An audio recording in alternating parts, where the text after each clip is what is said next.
Welcome to the Buddhism Seeds channel. This is where we sit together in silence to listen to Zen stories preserved through many generations. These stories are not just tales, but streams of cool water, soothing the soul, guiding you into a state of lightness and peace, where sleep comes as naturally as the breath. Perhaps in everyday life, our minds carry too many worries. Each time we lie down, thoughts refuse to stop flowing endlessly, like a river without shores. That is when Zen stories can become a bridge, carrying you from noise to stillness.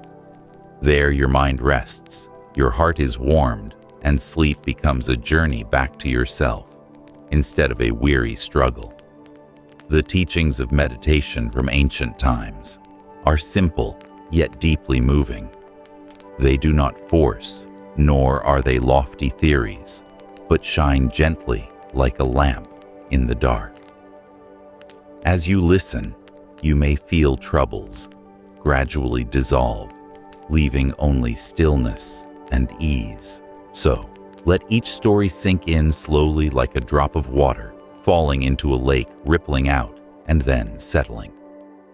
Allow your eyes to close gently in peace, and let your mind be guided by words filled with wisdom and compassion. And now, let us begin with the first story, the woodcutter who chopped firewood and carried water.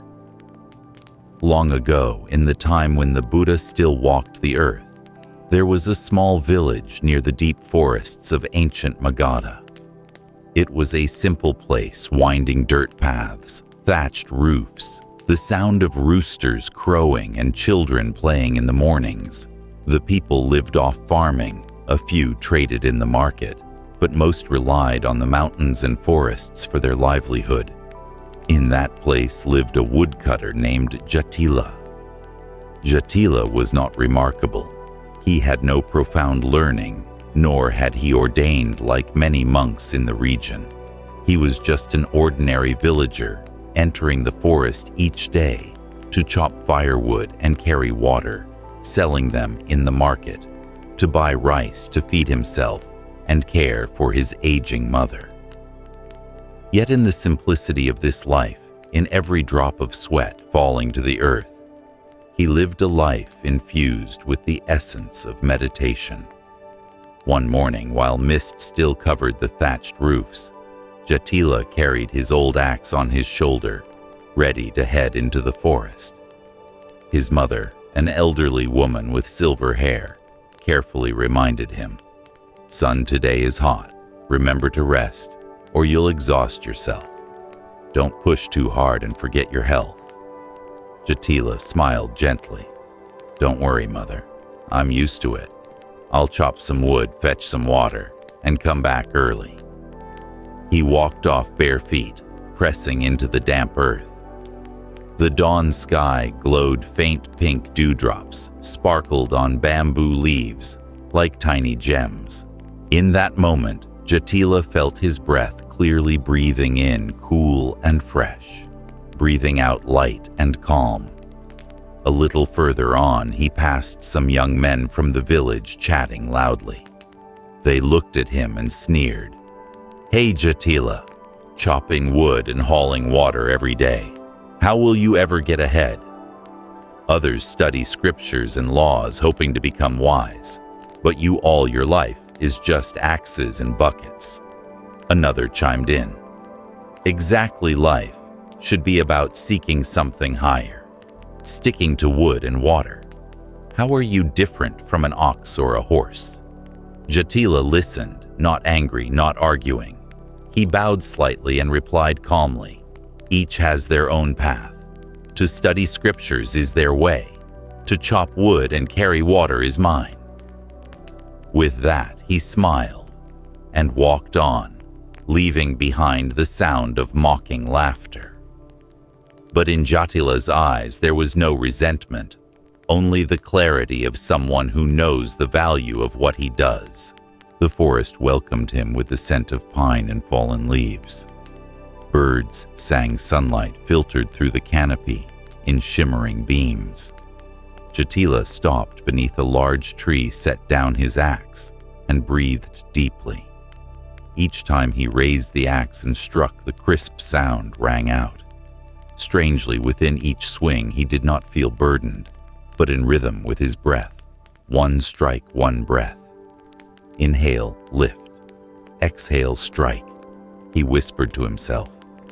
The pile of wood grew. Sweat dotted his brow, but his heart was steady. Whenever tension arose, he paused, placed a hand on his chest, and listened to his heartbeat.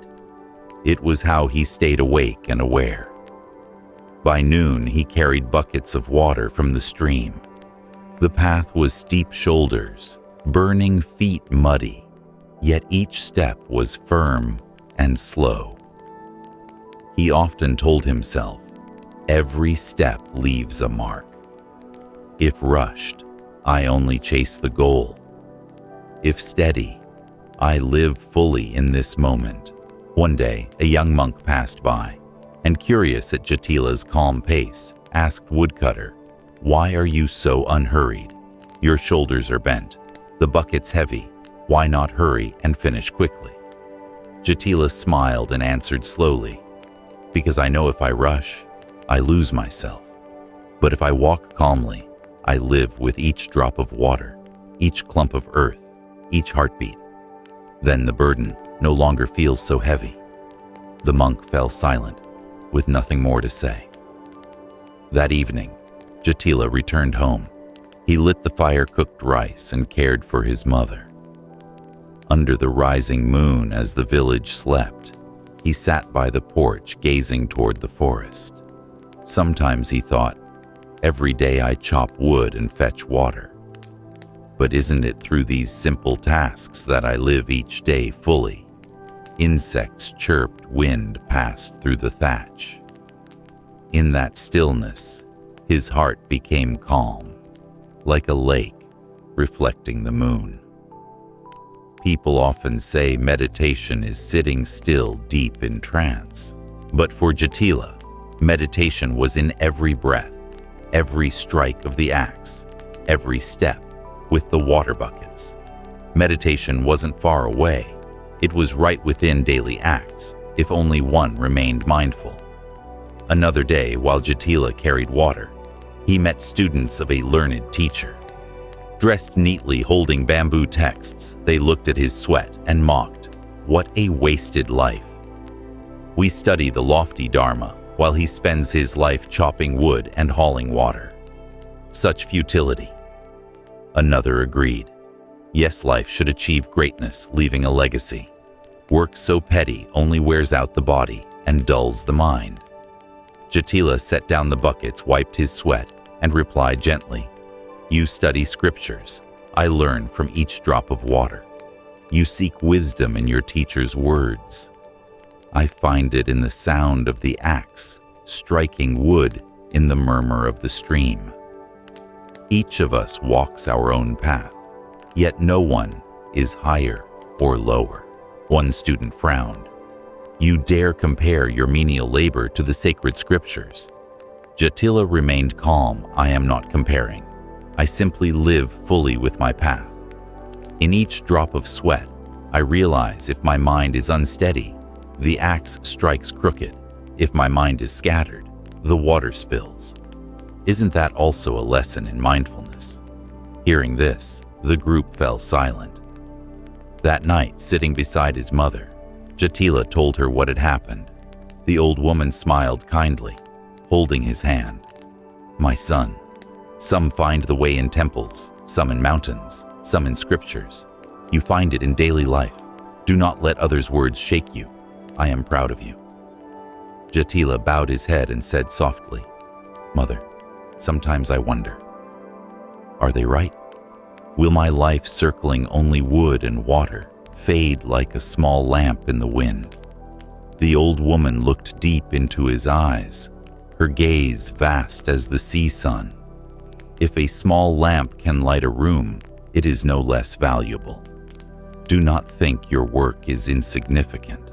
In every simple act, there shines the light of awareness. Her words were like cool water, washing away his doubts. Jatila understood then, value does not lie in outward form, but in the mindfulness within each act. Days passed one after another. Jatila still went into the forest, still carried water, still lit the fire. But ever since hearing his mother's words, he became even more mindful of each action.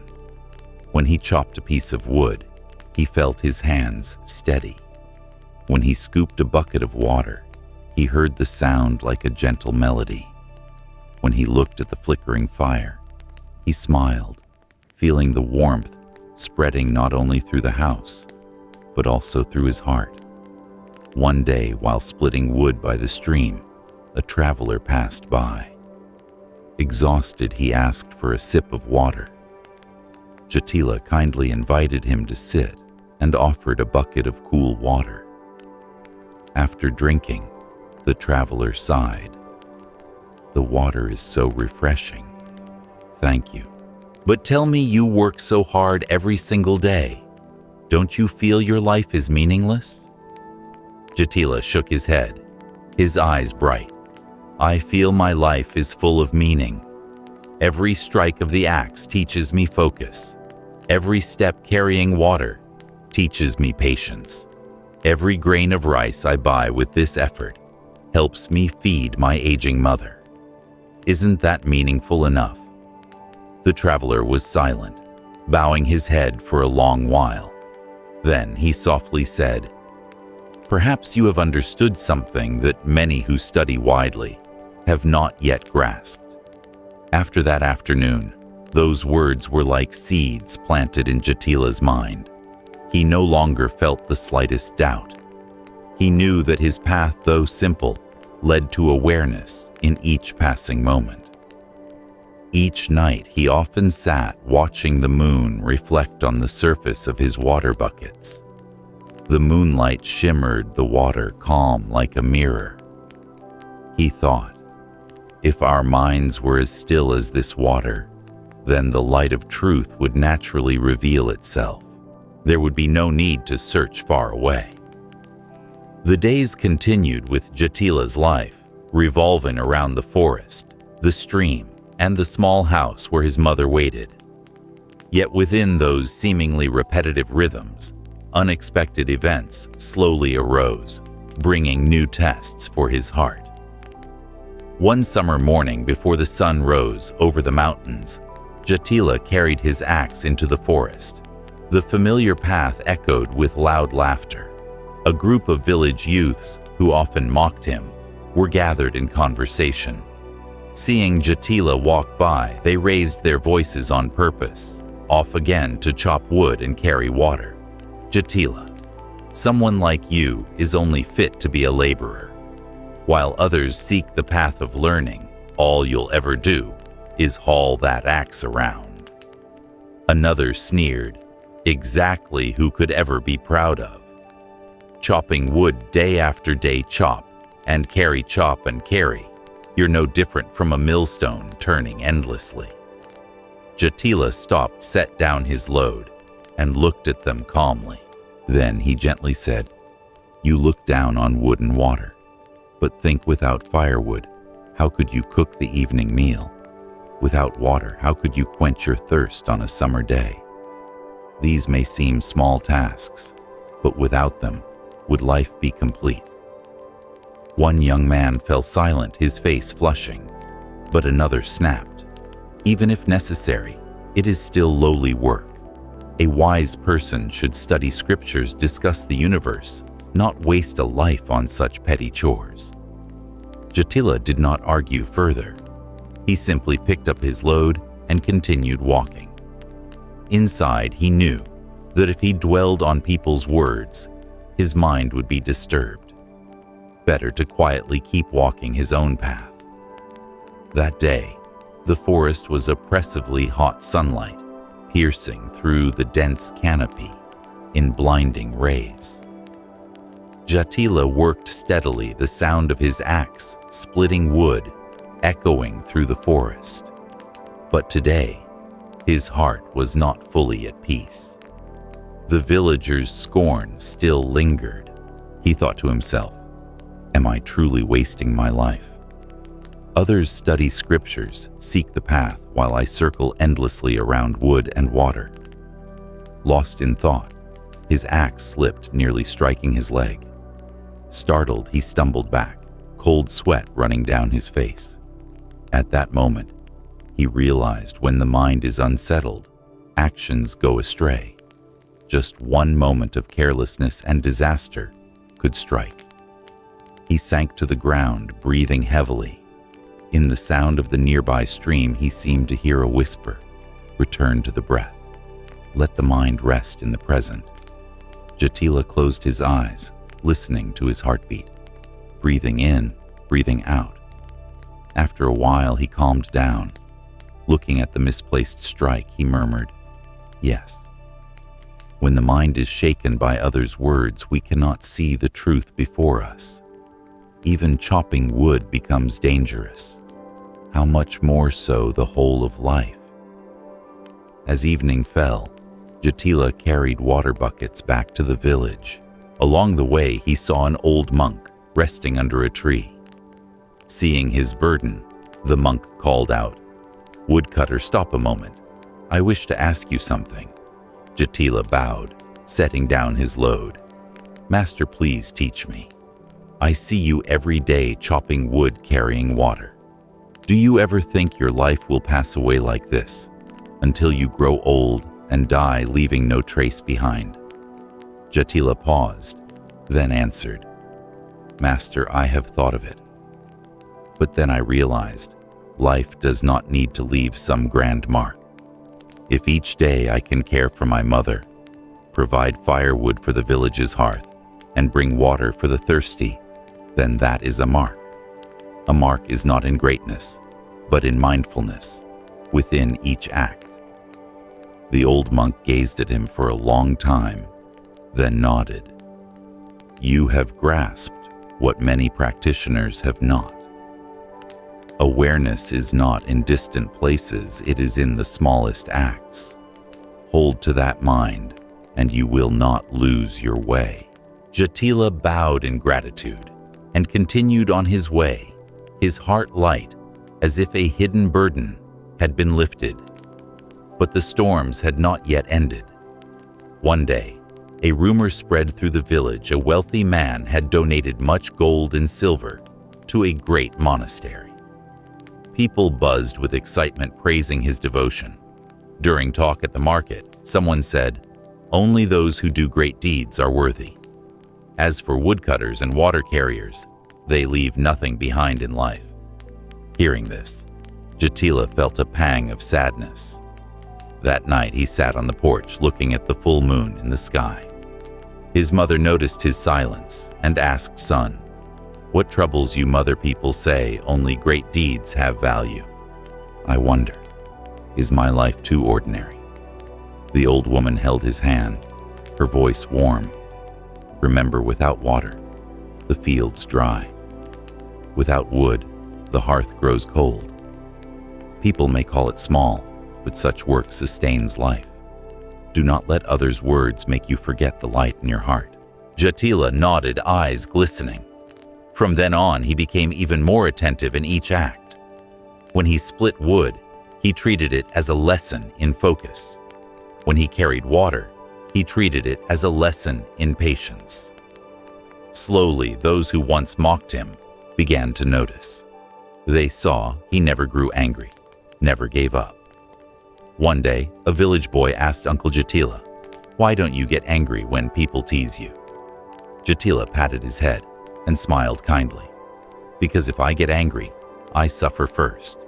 But if I smile, I keep peace in my heart. Do you want to suffer or be at peace?" The boy widened his eyes, thought for a moment, then grinned. "I want to be at peace." "Then remember, practice smiling when someone teases you." The boy ran off, delighted. From then on, children in the village liked being around Jatila, for he radiated a natural calm. That year, the rainy season dragged on unusually long. Water from upstream flooded the stream, muddying the village paths. People worried about their crops failing. In this anxious time, news spread of a great Dharma assembly to be held at a major monastery. Scholars and monks from many places would gather to discuss the teachings, seeking the answer to the question, what is the true path to liberation? The news stirred great excitement. Some longed to hear the teachings, others hoped to meet wise teachers. In these conversations, Jatila's name also arose, but not with respect. What does someone like him know about liberation? All he ever does is chop wood and carry water, no different from a beast of burden. Yes. If he wants respect, he should at least leave behind that crude work and study the Dharma. If he doesn't, he'll always remain just an ordinary man. Those words reached Jatila's ears. He heard them, and his heart was deeply shaken. That night, under the dim oil lamp, he sat blankly by the hearth, watching the flames flicker. His mother noticed her son's unusual silence and asked, "What are you thinking about Jatila?" He hesitated, "Mother, I'm starting to feel lost. People say my life is meaningless. They say I only carry wood and water. Then I'll die like countless others remembered by no one. Am I wasting this human life?" The old woman looked at him for a long time. Her voice trembled, yet was firm. "My son, this fire burns because of each log you split. This bowl of rice exists thanks to each bucket of water you carry. Do you think that's meaningless? Without those things, I and the whole village would suffer. Don't let empty words cloud the true light in your heart." But Jatila's worry did not subside. On the day of the assembly, Jatila also went intending only to stand quietly in a distant corner. The hall was packed. Monks and scholars debated passionately. They cited scriptures, analyzed words, discussed the doctrine of non-self and ultimate liberation. A young scholar full of confidence stood up and said, "If one seeks liberation, one must abandon all mundane labor, live a pure life, and devote oneself to meditation. Only then can one hope to transcend the cycle of birth and death." His words echoed through the hall. Many nodded in agreement, but some were pensive, not fully convinced. Suddenly, an elder turned toward the villagers, his gaze sweeping the crowd and stopping on Jatila. "You there, the woodcutter, what do you think of these words?" The hall stirred. All eyes turned to Jatila. He grew flustered and tried to step back, but the elder continued, "Do not be afraid. Answer from your lived experience." Jatila bowed, speaking slowly. "Venerable ones, I am not learned. I only know how to chop wood and carry water each day. But I've realized this. If when I split wood my mind is scattered, the axe will veer. If when I carry water my mind is hot and hasty, the water will spill. When I focus on each action, my mind settles and I feel free. If freedom is not the first step toward liberation, then what is it?" The hall fell silent. Many were astonished. The young scholar looked unsettled, his face flushing. The elder smiled and nodded gently. "You are right. Liberation is not fleeing everyday life, but living mindfully in each breath and each small task." "Thank you, woodcutter." Whispers spread through the hall. People began to look at Jatila differently. But the true test was not over. Some scholars were unconvinced, saying those were only off-the-cuff words. They sought to test Jatila. One stood up, voice sharp. "If you claim that chopping wood and carrying water are also meditation, then prove it. Do it here before everyone." Another added, "Yes, carry a bucket of water across this hall. If your mind is truly mindful, you won't spill a drop." The hall buzzed. Many watched with curiosity. Jatila was silent, He stepped forward and took up the 2 buckets. His shoulders tightened. His steps were slow. The hall was crowded, every eye fixed on him. Strangely, the more eyes there were, the steadier his steps became. He could hear each breath clearly. Step 1, inhale. Step 2, exhale. The water rippled lightly but did not spill. The hall was utterly silent, broken only by his footsteps. When he set the buckets down at the far end, not a single drop had fallen. A thunderous applause erupted. Many were in awe. The young scholar from before bowed his head, at a loss for words. The elder smiled and spoke warmly. "You see, the way does not stand apart from life. This woodcutter has shown us mindfulness in action. This is the very essence of meditation." Though honored that day, Jatila did not grow proud. On the way home, he thought to himself, "Applause fades, praise vanishes. What remains is whether I truly live mindfully each day." That night, he sat on the porch, watching the moon reflected in the water pail. His mother quietly came and placed a hand on his shoulder. "My son, today, you earned many people's admiration. But remember, true mindfulness is not for others to praise. It is for you to be free." Jatila bowed his head. "Mother, I understand. If I still need others' approval, I am not truly liberated. I only need to live fully in each strike of the axe, each step I take. That is enough." After the assembly at the monastery, life in the Magadha village seemed to change. Many who had once looked down on Jatila now regarded him differently. They whispered among themselves, "Perhaps this woodcutter has truly found something profound in a simple life." But Jatila, on the contrary, did not see himself as any different from the day before. The next morning, he still carried his axe into the forest, still split logs, still hauled buckets of water from the stream. To him, the event at the monastery was like a passing breeze. What he cared about was not praise or blame, but whether each breath remained at rest, whether each step stayed steady. One day, while he was resting by the stream, a young man came to find him. It was the very scholar who had argued fiercely with him at the assembly. The young man looked exhausted, with dark circles from sleepless nights. Bowing his head, he said hesitantly, "Jatila, I have come to apologize. That day I was arrogant, believing only lofty matters deserved to be called the way. But after seeing you carry those buckets without spilling a drop, I began to doubt myself. I have read countless scriptures, yet my mind remains in turmoil. You, without letters, are at ease. Please teach me, how can I be like you?" Jatila looked at him and smiled kindly. "I have nothing to teach. I simply live with each action. When I strike with the axe, I only know that strike. When I carry a bucket of water, I only know that bucket. If my mind runs after thoughts, I bring it back to what I am doing. Gradually, I see that even in small tasks, there is light." The young man pondered, then asked, "But how do you endure people's insults?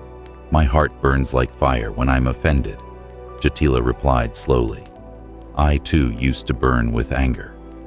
But then I realized when I am angry, I hurt myself first. Anger is a fire that scorches me, so I practice letting go. Each time someone speaks harshly, I take a long breath and look back at my mind. If I can keep a smile, that fire loses its power." The young man bowed very low. The stream murmured beside them, as if witnessing the moment. From then on, not only that young man, but many others came to see Jatila. They did not call him teacher, nor did they establish a hall for him.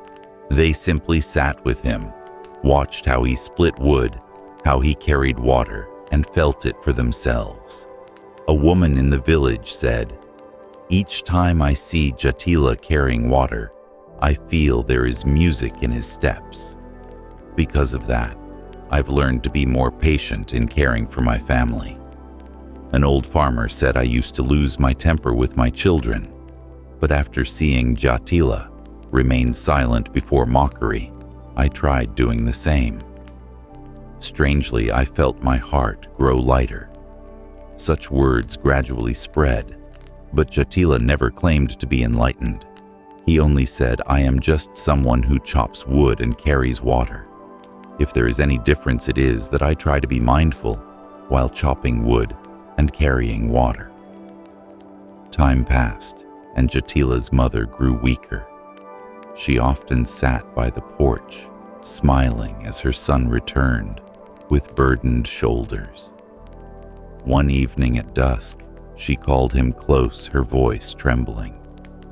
"My son, I am about to leave this world, but I am at peace, for you have found light for yourself. Remember, never forget to live in mindfulness." With that, she quietly closed her eyes and passed away like a lamp fading in the evening wind. Jatila held his mother's tears streaming down. Yet deep within, he did not despair. He understood that life had only taken another form. He whispered in her ear, "Mother, I will continue to chop wood and carry water as a way of keeping your words. And in each strike of the axe, I will see your smiling face."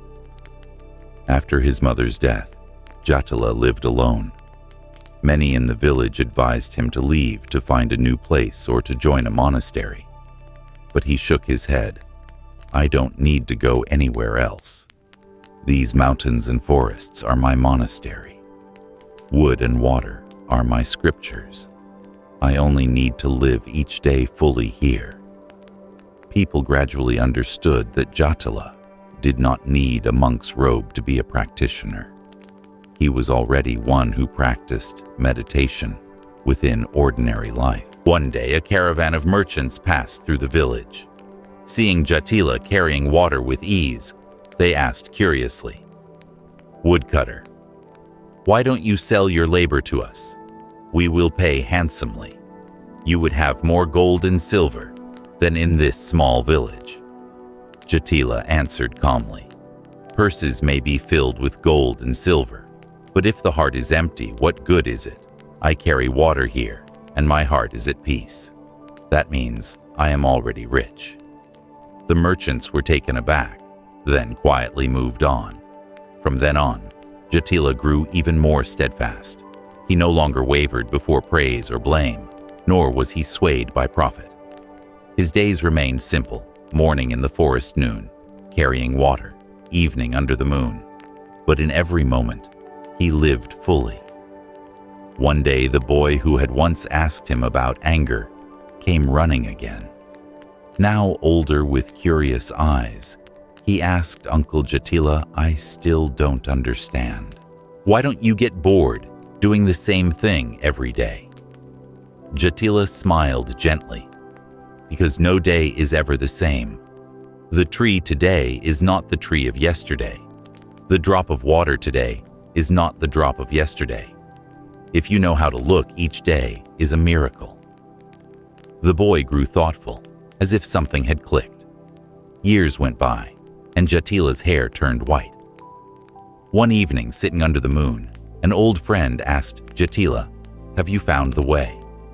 He was silent for a while, then said, "I don't know where the way is far away, but I know this: when I chop wood and my mind is at peace, that is the way. When I carry water and my steps are steady, that is the way. For me, that is enough."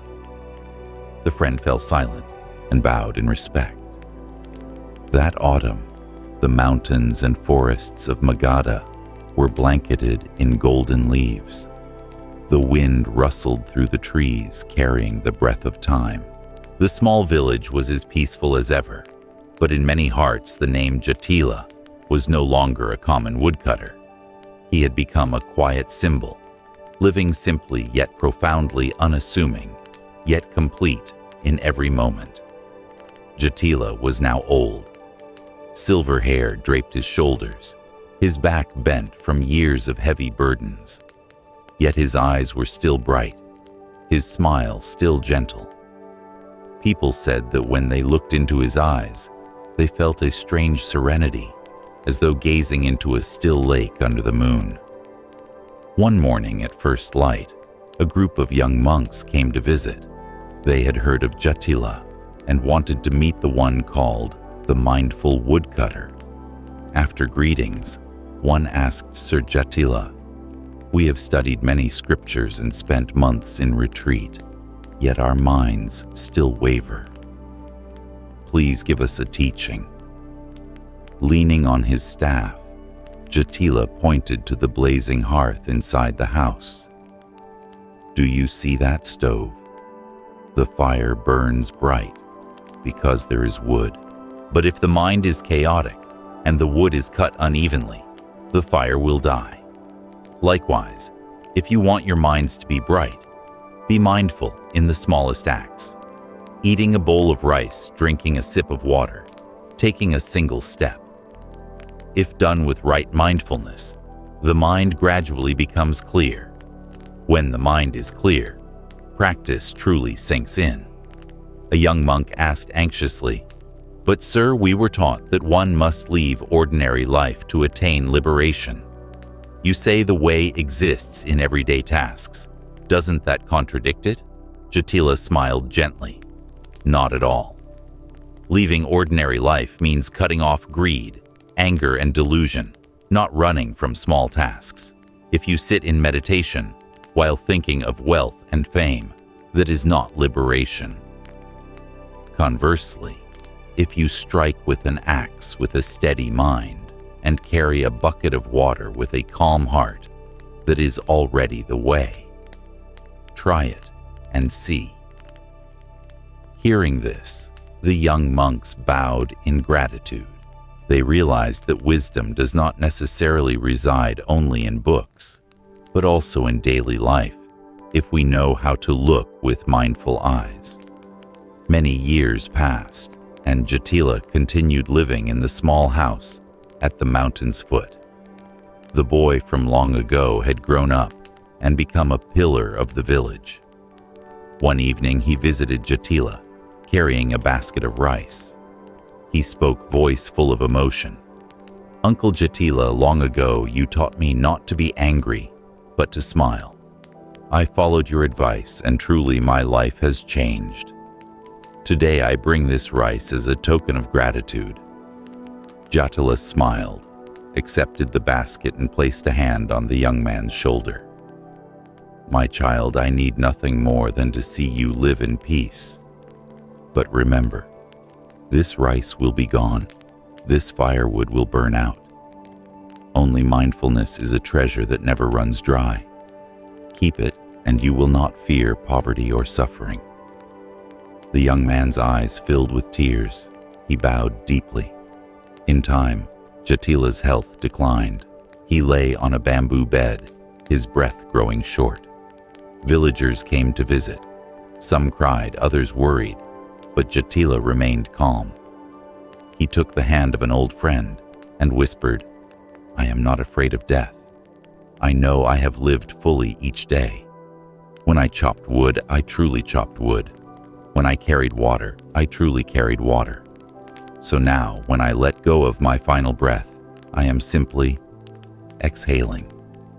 With that, Jatila smiled and closed his eyes.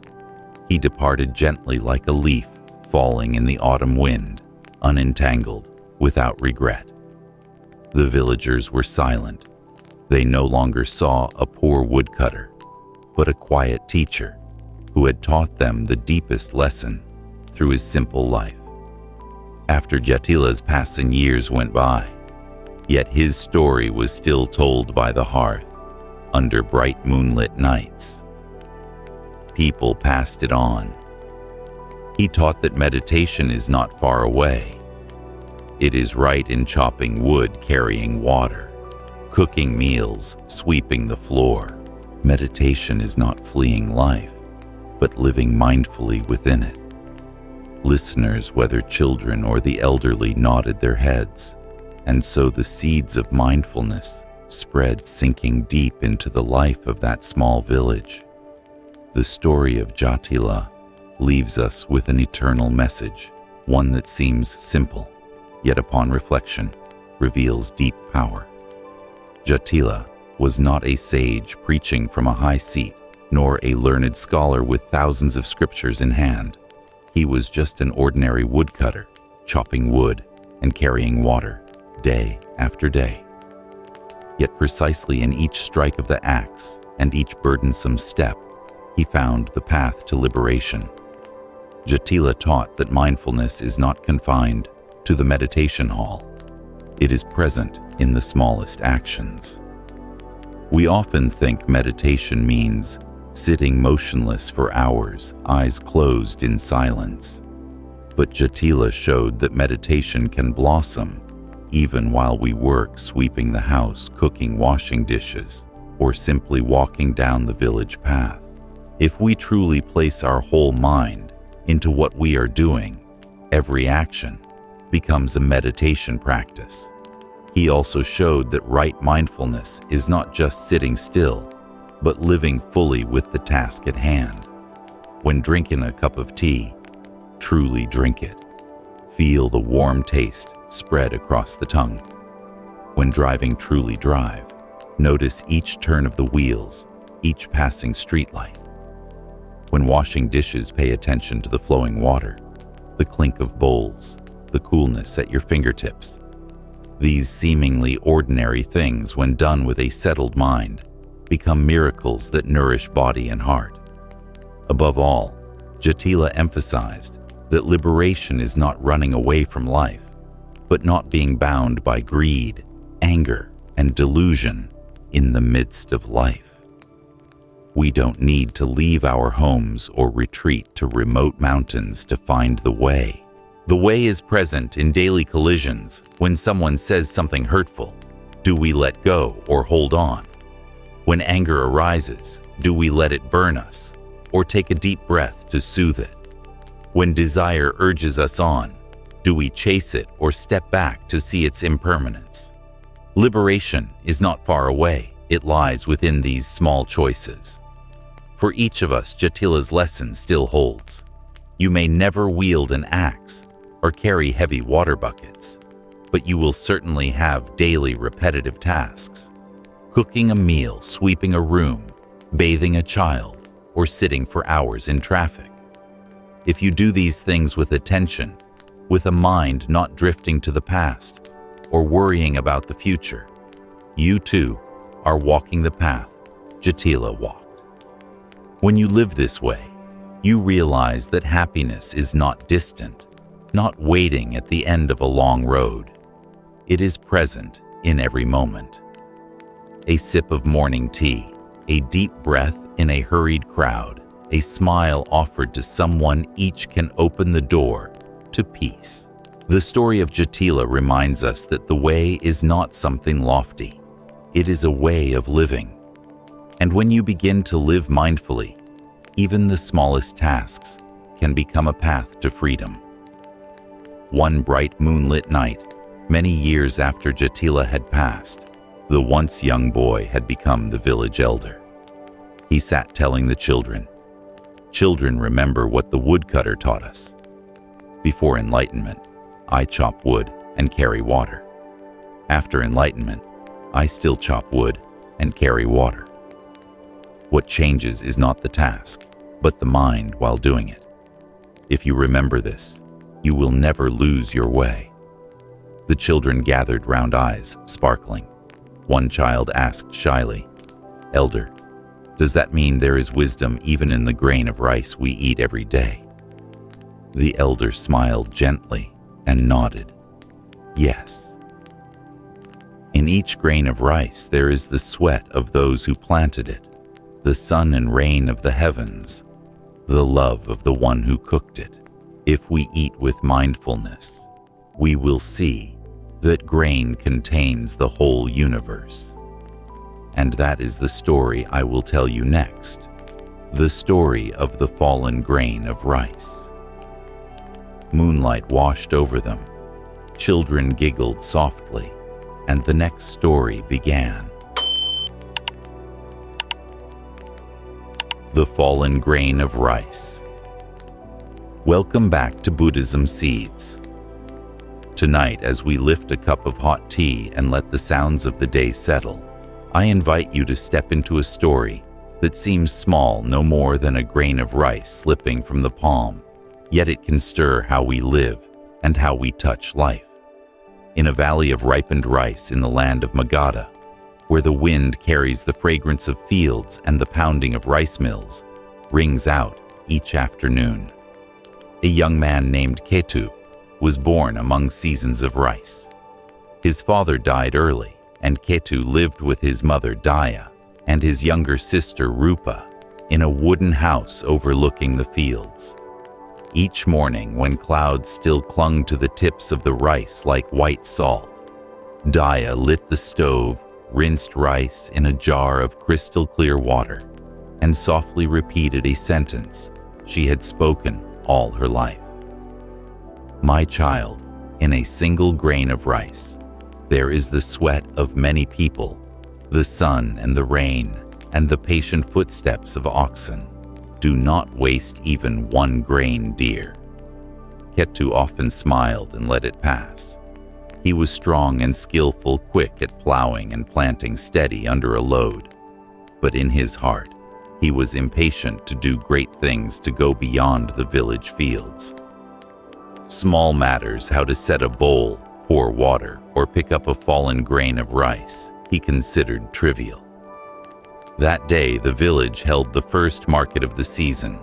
Rupa wrapped rice balls for her brother to take and reminded him, "Eat slowly, brother. Mother says to chew well to warm the stomach." Ketu laughed. "You sound just like Mother.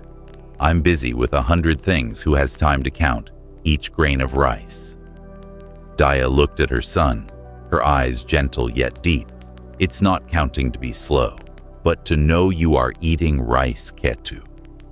When you know you are eating, you will feel grateful. And when you are grateful, life suddenly has a fragrance." Ketu didn't argue. He swung the carrying pole over his shoulder and headed toward the market. The dirt road was supple, with dew sparrows hopped along the ridge like musical notes. Resting under a banyan tree, he opened the banana leaf and grabbed a handful of rice. A grain fell to the ground. He was about to brush it away when his mother's voice rose in his mind, soft as a thread of smoke. "Do not waste even one grain, dear." Ketu frowned. It was only a single grain. He flicked it aside. The grain flew, sticking to the damp earth. He closed the leaf, stood up, and hurried on. By evening, he had sold the handmade tools, some fish traps, and a few woven screens, and was gathering his money when he met Somapala, a merchant from the city of Rajagaha, his cloak scented with spices. Somapala looked at Ketu's calloused hands and smiled politely. "For a village lad, you're quite skillful. Want to come to the city and work for me? Big business, wide roads open." Ketu's heart brightened. "Do great things." Those two words licked at his dreams like a flame. He nodded vaguely and asked for a day to think. That night, wind slipped through the walls. Rupa climbed the wooden ladder and set by her brother a still warm handful of fried rice. "Eat, brother. Mother says even for great work you must eat to stay clear-headed." Ketu laughed. "You and Mother, with your eat slowly, chew well, pick up fallen grains of rice. You'll turn me into an old man." Rupa didn't laugh. She looked at him for a long time. "I don't understand what great work is, but I know that when I pick up a fallen grain of rice, my heart feels at peace. Maybe great or small is just how we look at things, brother." Ketu fell silent. At the doorway, Daya coughed softly, then spoke as if to herself. When your father was alive during a hungry season, our whole family shared one bowl of rice. He divided it evenly and took only the broth for himself. He said, "Never look down on a single grain of rice. When you are grateful for one grain, your heart is no longer hungry." The next morning, Ketu went to the fields. The sun beat down harshly. On the dike, Thera Vimal, an old monk who often received alms in the village, stood admiring the ripening rice. Ketu hauled water from the canal. To the young plot's sweat salty on his lips, Thera Vimal asked in a warm voice, "Young householder, in which year does the rice you sow taste best?" Ketu answered at once, "In a year of favorable wind and rain." Thera Vimal shook his head, smiling, "In a year when your heart is favorable and your mind is at peace. When the mind is hurried, even ripe rice tastes bland. When the mind is grateful, even dry rice is sweet." Ketu looked flustered. "Venerable sir, I only hope for a bumper crop." How can gratitude be weighed and measured? It can. Weigh it with the breath. Measure it with presence.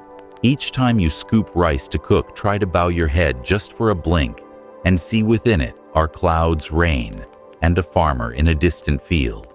Then let it go into the pot. With that presence, you will let fewer grains fall. Ketu looked down at his rough hands. In the crescent of a nail still smeared with soil, it was as if a white grain lay there. He wasn't sure if it was a hallucination or a memory from last night. At the start of the harvest, the village held a reaping festival. Bundles of golden rice were carried into the yard. Laughter mingled with the clink of sickles. Daya rinsed rice to cook rupa, set out a big pot of porridge for the harvesters. The family ate from one tray. Ketu picked up a piece of pickled vegetable, laughing heartily. He talked about dreams of the city and Somapala's invitation. Daya set down her chopsticks and said slowly, "Go if you feel you must, but remember to take the family's rice bowl." Mother, why bring a bowl? So that whenever you get impatient and grab in a rush and spill, look at that bowl and stop, then pick up. Wherever one bows to pick up a fallen grain of rice, that place is home. Ketu laughed, then fell quiet. Amid the chatter, a grain of rice slipped from his chopsticks onto the tray. Rupa looked at it for a long time. She picked it up and placed it back beside his bowl, as if setting down an invisible reminder. A few weeks later, Ketu followed Somapala's ox carts to the city. Rajagaha glittered like a ribbon, fragrant spice stalls, pottery stands, oil lamps, street cries. Somapala taught him to measure, bargain, and sort grains. Hard-working Ketu was well liked, but the city taught Ketu something else: haste. Everything here was fast steps, words, meals. In the warehouse, people ate with sleeves rolled up right on the stacks of sacks, grains scattered all over the floor. A young porter flicked some spilled grains into the cracks of the wooden planks and laughed. No one dies over a few grains of rice. Ketu hesitated for a moment. In his ear, Daya's voice seemed to rustle like wind through bamboo. "Do not waste even one grain, dear." But work pressed on. He turned away, telling himself, "I'll pick them up tonight." That night, he forgot. The next night, he forgot again. Just as people forget a greeting, a breath or an eye contact held long enough to truly see one another. One afternoon, Bhadrika, the kitchen manager of a monastery in the city, came to buy rice. He was small, with a high forehead and eyes bright as embers. Seeing a few grains at Ketu's feet, Bhadrika bent down to pick them up. He didn't speak any moralizing words. He simply blew off the dust and gently placed them in Ketu's palm. In our kitchen, we have a rule. Any fallen grain is honored like a guest knocking at the door. There's no reason to neglect a guest. Ketu faltered. But sir, just one grain. One grain is a world. Bhadrika smiled. In the kitchen, we teach one another to cook as if chanting a sutra starting with bending down when we hear the sound of a grain touching the ground. That night, Ketu ate slowly for reasons he couldn't explain. Suddenly, he could hear the sound of chopsticks being set down the crack of rice as he chewed the warmth spreading in his belly. After the meal, he walked the warehouse floor quietly picking up the spilled grains. No one told him to, and no one saw, yet his heart felt lighter. A month later, Rajagaha faced a food shortage after floods washed away a bridge-cutting supply routes. Rice prices soared. People scrambled for each sack. In the warehouse, Somapala frowned over his figures, his shouts echoing. Ketu looked at the wooden floor in the dark cracks. Old grains from some past spill still lay. A sharp pain pricked him like a needle against skin. If only he had bent down a few more times that day. The thought held him still. At night, Ketu stopped by the monastery. Bhadrika's kitchen glowed. Novices rinsed rice hands pressed together before pouring it into the pot. Seeing Ketu, Bhadrika smiled. Come for dinner. There's always a portion for those who know how to hear the fall of a grain of rice. Ketu sat on the porch. The night smelled of smoke and leaves. The old cook set before him a bowl of plain white rice, no vegetables, no salt. Taste it when your mind is unhurried. Ketu lifted a grain to his lips. Strangely, the flavor was complete. He ate as if listening to a piece of music made of a single note, yet that note was full. When the bowl was empty, Bhadrika said, "Scarcity will pass, but the habit of haste does not pass by itself. It must be picked up each day, as we pick up a fallen grain of rice. From now on, do one thing at each meal before taking the rice. Breathe a deep breath and look down at your hand. If you sense haste, set the bowl down. When the heart settles, then eat. You will see something wondrous." Ketu bowed his head. That night, back at the warehouse, he placed a small bowl in the corner of the table, a memory bowl, so that each time there was spillage, he would pick it up and drop it in, like leaving behind an apology and a promise. News came that the collapsed bridge had been repaired. Carts moved again. The shortage eased. In Somapala's warehouse, the discipline also relaxed, but Ketu did not forget the memory bowl. One morning, Somapala walked in and saw the little rice bowl. He frowned. "What is this?" "Spilled grains," Sir Ketu replied. Somapala fell silent for a moment, then nodded. "Keep it. I've forgotten this for too long." In the days that followed, the warehouse workers copied Ketu. They picked up grains and put them in the bowl. At week's end, when Bhadrika stopped by, Ketu brought the memory bowl to the monastery and poured it into the morning porridge for the poor. From a small gesture, a new path opened. A fallen grain picked up became a meal. Bad news from home arrived.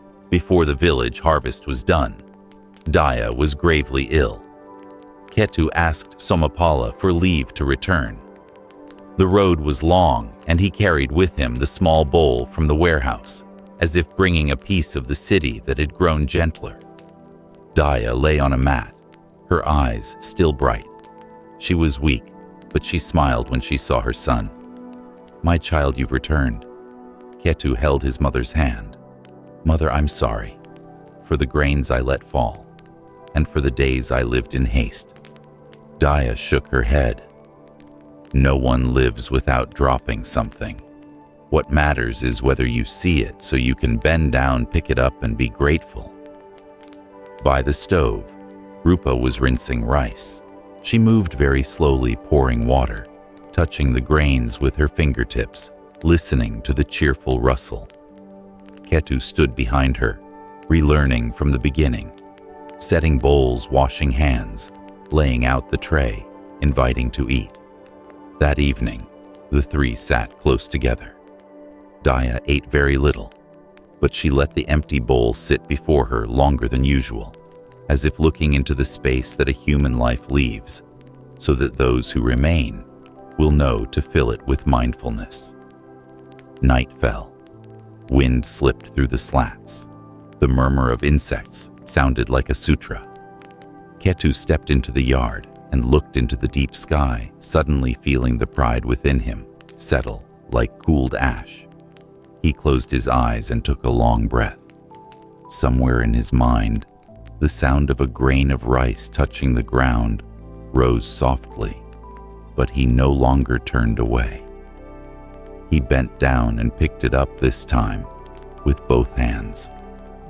The next morning, Theravimal stopped by with his alms bowl. Daya helped him sit and poured warm water. The old monk looked at Ketu and smiled. "I heard that in the city you learned a precious lesson. Congratulations." Ketu bowed and told him about the memory bowl, about the fallen grains being cooked into porridge for the poor. Theravimal listened, his eyes shimmering, as if someone had added oil to a gentle flame. Good. A fallen grain picked up is a fallen mind picked up. When you pick up a grain of rice, you pick up yourself. The path of awakening often begins with a very small bow. Daya coughed lightly. She asked Ketu to bring the bowl she had used since she was a girl. The bowl with a chipped rim polished like a mirror from years of being washed with gratitude. She placed it in her son's hands. "From now on, this is the family's memory bowl. Keep it. Wherever you go, remember to bring it." Ketu received the bowl, his heart heavy, yet warm. He turned to Rupa. "Teach me to rinse rice again, like yesterday." Rupa smiled, her eyes clear as well water. "It's not me teaching you. It's the grain of rice teaching both of us." Out in the fields, the wind rose, chasing white clouds across the mountain peaks. The valley was as it had always been. Children playing along the dikes, mothers calling their kids home for dinner, the pounding of rice mortars echoing through dusk. But within Ketu, something was no longer the same. He had learned to hear a very soft sound, the sound of a single grain of rice falling. That year, the dry season came early. The pond in front of Daya's house shrank, exposing mud cracked like birds' feet. In the fields, young rice curled up, standing still in the sun, like thousands of tiny tongues, thirsty for water. Ketu hauled bucket after bucket from the communal well, sweat soaking his shirt, but the water he brought back barely wet the surface of the soil. Rupa walked behind, steadying the carrying pole, breathing in rhythm as she went. Breathe in. Count 4. Breathe out. Count 4. Do it with me. It'll help with the dizziness. I don't have time to count, Rupa. The water's dropping to the bottom of the well. The more you rush, the more you spill. Rupa tilted her head, like that grain of rice the other day. Ketu set down the pole and looked at a ribbon of water he'd just poured crookedly over the field ridge. He bent down and cupped his palm to guide the flow back. The gesture was small, but it surprised him. I just picked up a fallen drop of water. He remembered the memory bowl in the Rajagaha warehouse, remembered Padrika's voice, and suddenly, the harsh sun seemed to soften a little.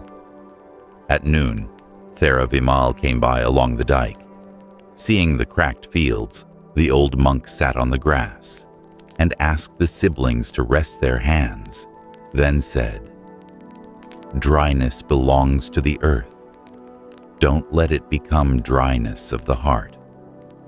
When the heart is dry, we grow restless and torn, and then let everything fall. But when the heart has water, we know how to share it, ladle by ladle, spoon by spoon, without wasting a drop. Venerable Sir, how do we make the heart have water? Rupa asked. By being present with one task, one breath, one person. Theravimal looked at Ketu. As now, with this same sun, with this same cicada song, then carry on. By evening, the whole village gathered in the communal yard to discuss drought relief. The elder suggested digging more channels to bring water from the head of the stream and assigned families to rotate night shifts. Ketu volunteered for channel watch. Before dawn, he stood under a star-dusted sky, listening to water murmur through the newly dug trench. Wherever the water was about to overflow, he packed it down with a handful of earth, whispering as if to a grain of rice, "Don't fall anymore." In the days that followed, clouds gathered but brought no rain. The rice had passed through the worst thirst, but the people were exhausted. Daya coughed often and grew weak. Their meals dwindled to thin porridge and a few wild greens. Ketu and Rupa took turns eating while holding the bowl for their mother.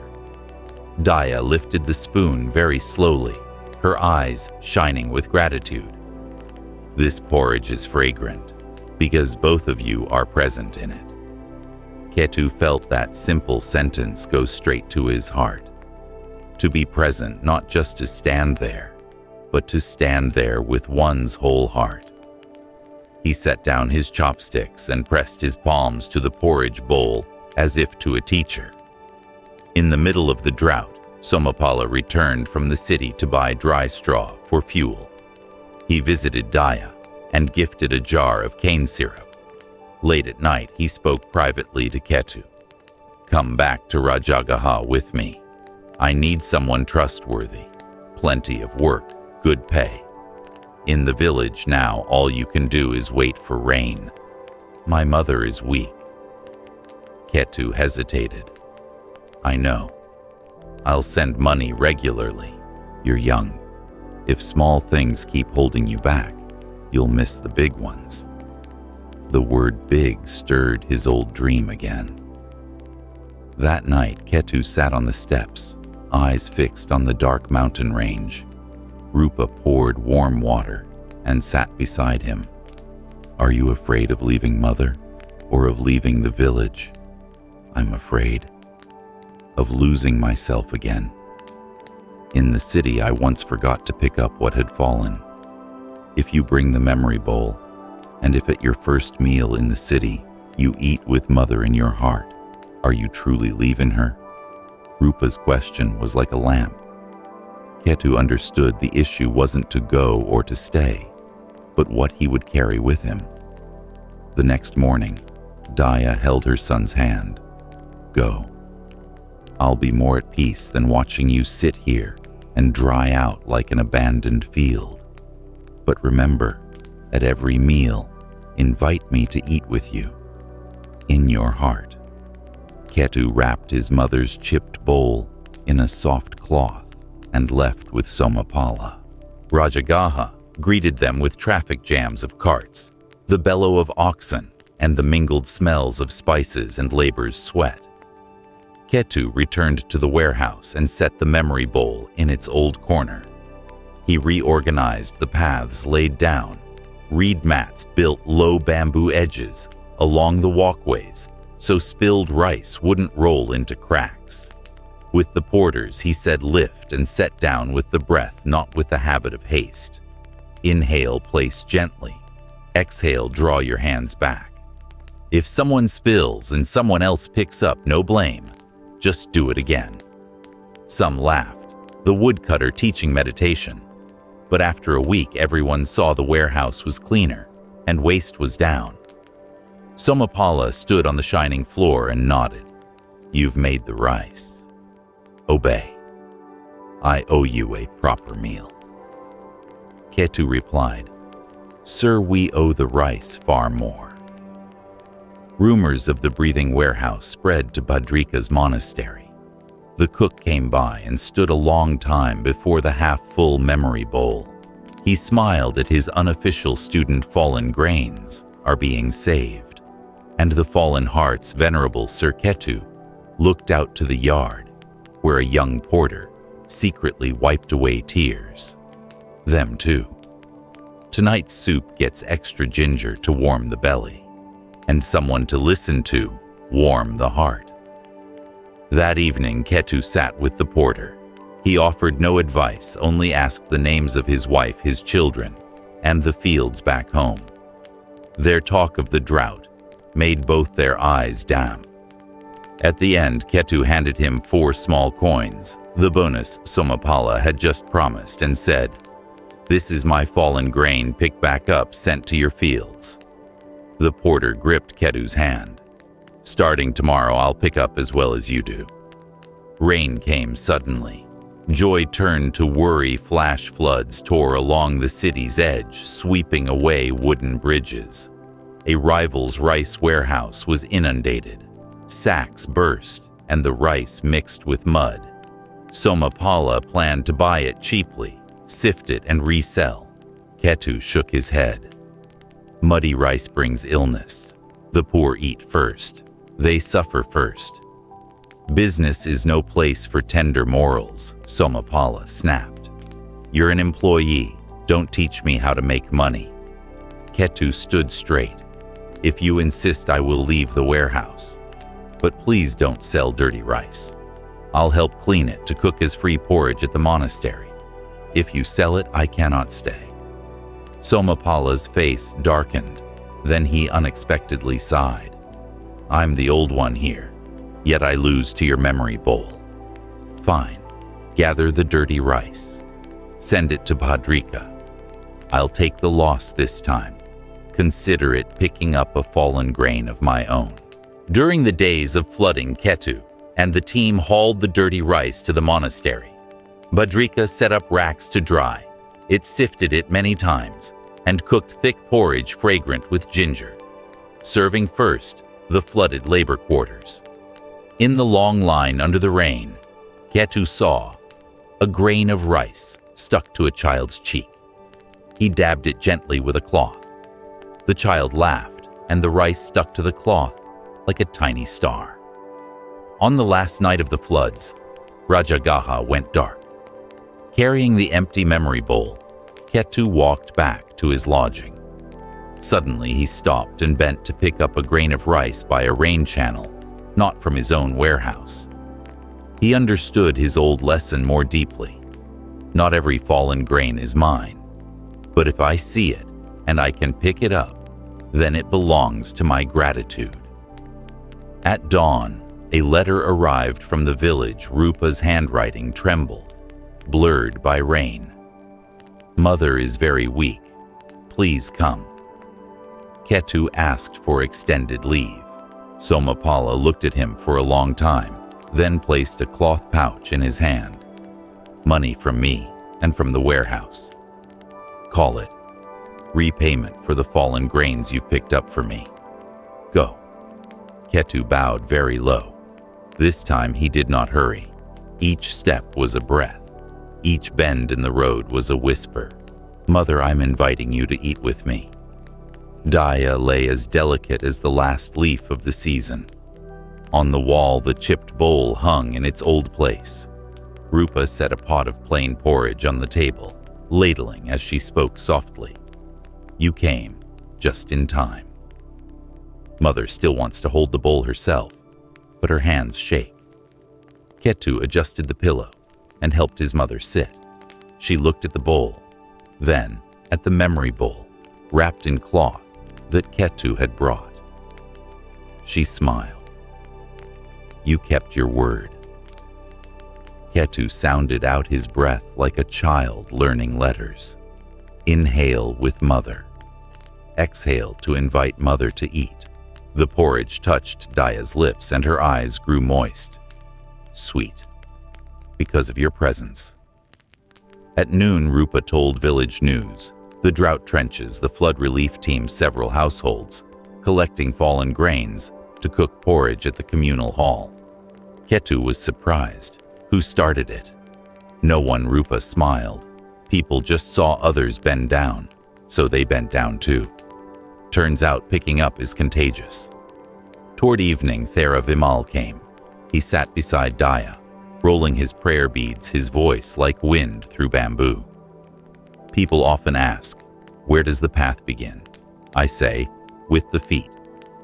Because you must bend down very close to the earth to see what is smallest.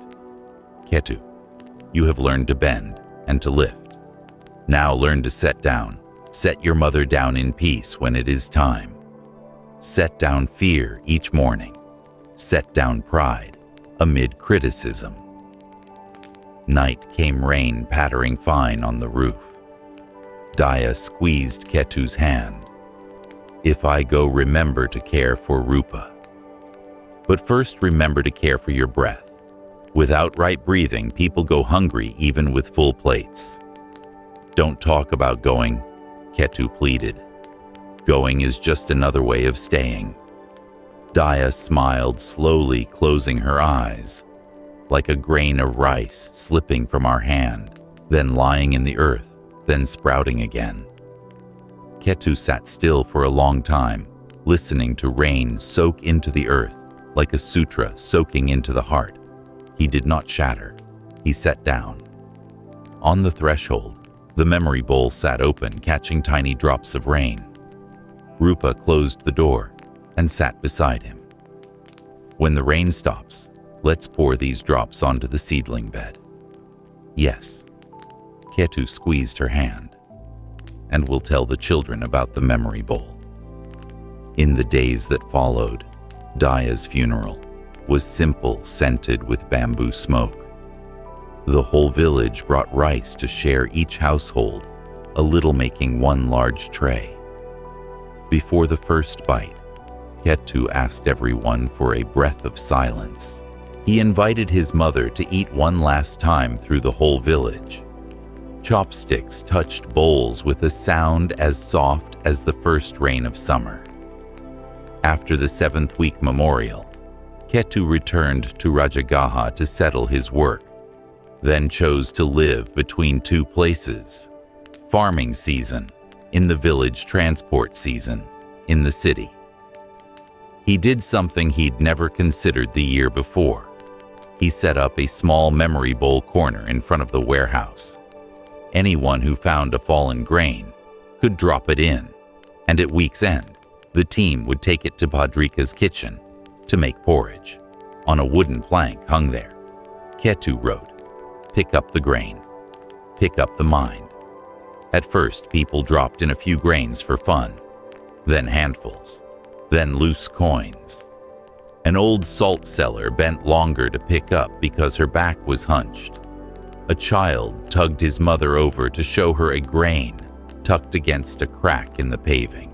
A cart driver, drunk after a round of liquor, also stopped and pressed his palms together before the memory bowl corner, as if before an invisible altar.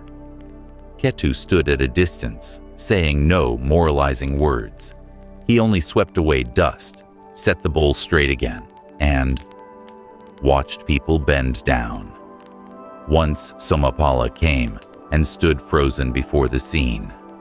He turned to Ketu. "I thought doing something big meant building more warehouses and opening more roads. Turns out, sometimes doing something big is teaching people to bow their heads." Ketu shook his head. "Not teaching, sir, just reminding." Somapala laughed the laugh of someone who has just set down an old burden. At season's end, the village rice-headed. The fields billowed like waves. Ketu returned in time for the harvest. In the yard, Rupa dried the grain. The wind blew, and the golden kernels clicked and rolled like little bells. Ketu and his sister gathered them with cupped hands, not letting a single grain roll off the mat. The sun poured down like honey. On the wall, Daya's old chipped bowl caught the gold like a crescent moon smiling. That evening, Ketu sat with the village children. They crowded around, round-eyed. He poured out the story as one pours tea about the breathing warehouse, the memory bowl, the flood season porridge, the porter who spoke his children's names for the first time in the noisy warehouse, and the trembling hands of an old woman who picked up grains so long they shook. At the end, Ketu said, "Now listen carefully." They all held their breath. Ketu dropped a grain of rice onto a winnowing tray. Tack. The tiny sound was as clear as a bell ringing in space. The children squealed. Ketu smiled. That is the sound of presence. Each day, listen to it once. When you drop something, pick it up. When you see someone else drop, pick it up for them. When you feel your own heart has fallen, place a hand on your chest and pick it back up. That night, the wind shifted. From the forest, a thin current of air passed through the old pines on the mountain slope, making a deep sound like an ancient flute. Ketu lifted his face to listen, suddenly recalling the stories his mother had told of the sound of wind through pines, a sound the ancients regarded as a verse from the earth and sky. He closed his eyes and saw tiny grains of rice shimmering in that current like stars flowing across the heavens. Just after the harvest ended, Somapala again invited Ketu back to Rajagaha. This time he wanted not only to put Ketu in charge of the warehouse, but to bring him into something bigger, managing a caravan trading rice as far as the land of Kosala.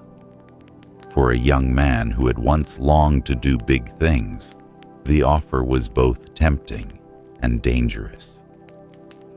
Ketu stood at a crossroads. On one side lay the village, the rice fields, his sister and his mother's memory bowl. On the other side lay the city power, gold and silver, and a journey far away. In his heart, two voices contended, a chance to step out to change your life, and don't drop what you've already picked up. On the day of departure, the caravan of more than 10 ox carts loaded with sacks of rice set out with guards. Ketu walked in the middle aisle, still on the small bowl placed in his own chest box. Somapala rode at the head and called back, "From now on, you're no longer a warehouse hand. You're a manager. Remember, one fallen grain is one lost coin. If you let it fall, I'll hold you responsible." Ketu answered softly, "Sir, one fallen grain is also one lost meal. I will pick it up not for the coin, but for someone's hungry belly." Somapala laughed. "Fine. As long as it's picked up, the reason is your choice." They traveled through rugged mountains and forests. One night they camped at the edge of a pine wood. Wind blew through the needles, making strange sounds, a long flute-like sigh, a roar like the sea. The guards sat around the fire and chatted. The ancients say the sound of wind through pines is the voice of the mountain god. Whoever hears it clearly will awaken. Ketu sat quietly, his hand on the memory bowl. In that sound, he seemed to hear his mother whisper, "Do not waste even one grain, dear." His heart trembled. That night, the caravan was surrounded by forest bandits. Swords clashed, oxen bellowed in panic. Ketu clutched the rice chest, cold sweat beading on his forehead. A bandit pressed a sword to him. "Drop the sacks and keep your life." In that instant, two images appeared. The gold Somapala had promised, and his mother's thin eyes on the night of thin porridge. Ketu drew a deep breath, bent down to pick up a grain of rice that had just fallen from a sack, then looked up at the bandit. "You can take it, but remember, every grain here is sweat and the blood of the fields. If you eat, eat slowly. Don't waste it. If you waste it, You are wasting yourself." The bandit froze. A brief silence, then he stepped back. The bandits dispersed as if held back by something unseen. Afterward, Somapala's hands trembled, but he laughed aloud. "You won not by the sword, but with a single grain of rice. Remarkable."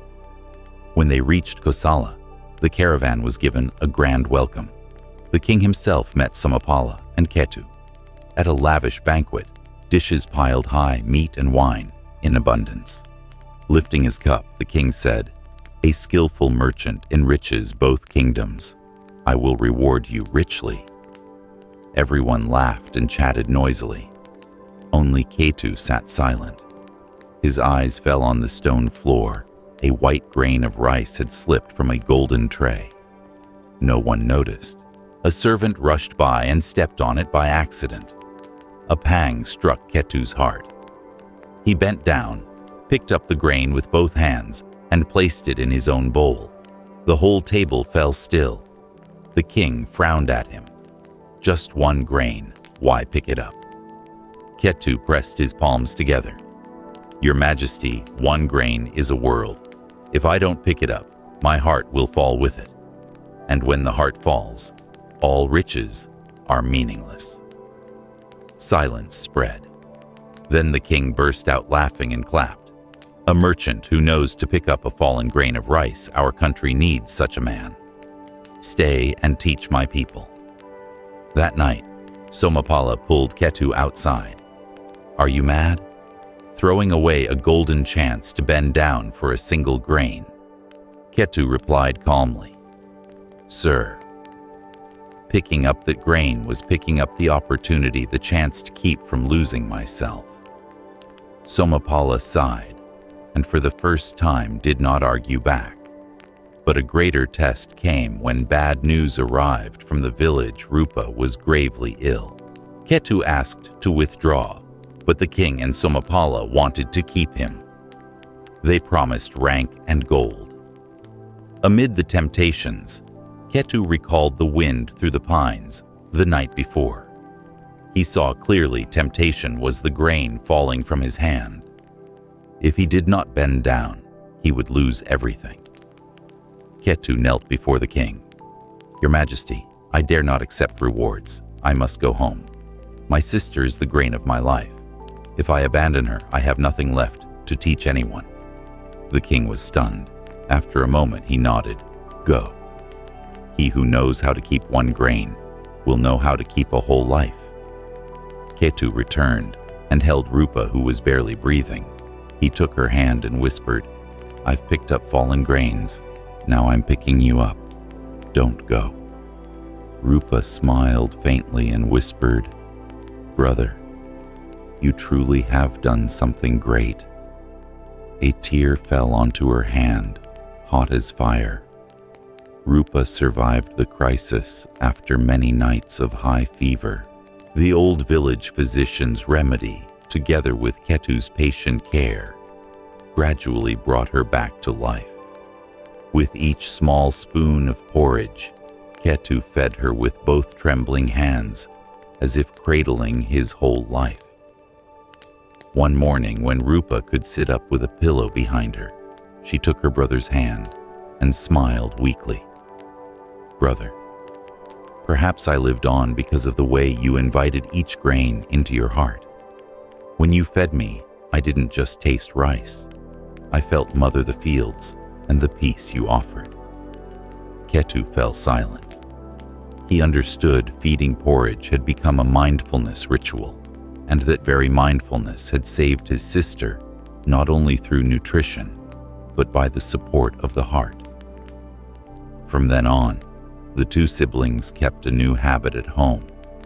Before each meal, they set their bowls down, shared a silent breath, and together looked at the memory bowl hanging on the wall, reminding each other, to eat is to invite the whole universe into the heart.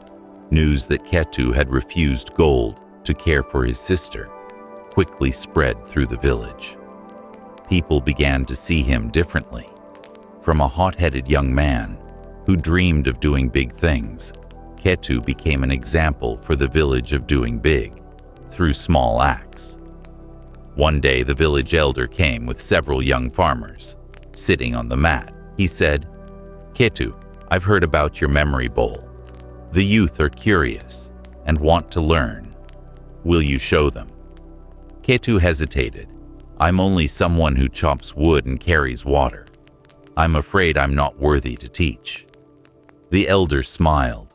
"It's precisely because you don't claim to be a teacher that you can teach not by words, but by the way you live." From that day, Ketu set up a small space in the communal yard and placed a large bowl in the center. He called it the bowing bowl. Whoever passed by and saw a grain of rice, a kernel of corn, or a loose coin could pick it up and drop it in. At week's end, the whole village would cook a big pot of porridge to share with the poor and with children. At first, the village kids made a game of it, racing to pick things up. The adults were shy at first, but gradually they too grew used to bowing. One day, a bent-backed old man picked so long his hands trembled, and no one laughed. The whole yard fell silent, then pressed their palms together. Ketu stood aside, his heart warm like a flame. He saw clearly when a fallen grain is picked up, it can light up an entire community. Each season, Ketu still went to the city to help Somapala manage the warehouse. But now, the work was no longer merely trade. It had become a school of mindfulness. He taught the porters to lift sacks with the breath, inhale to lift, exhale to set down. He hung a sign on the wall: "Pick up the grain, pick up the mind."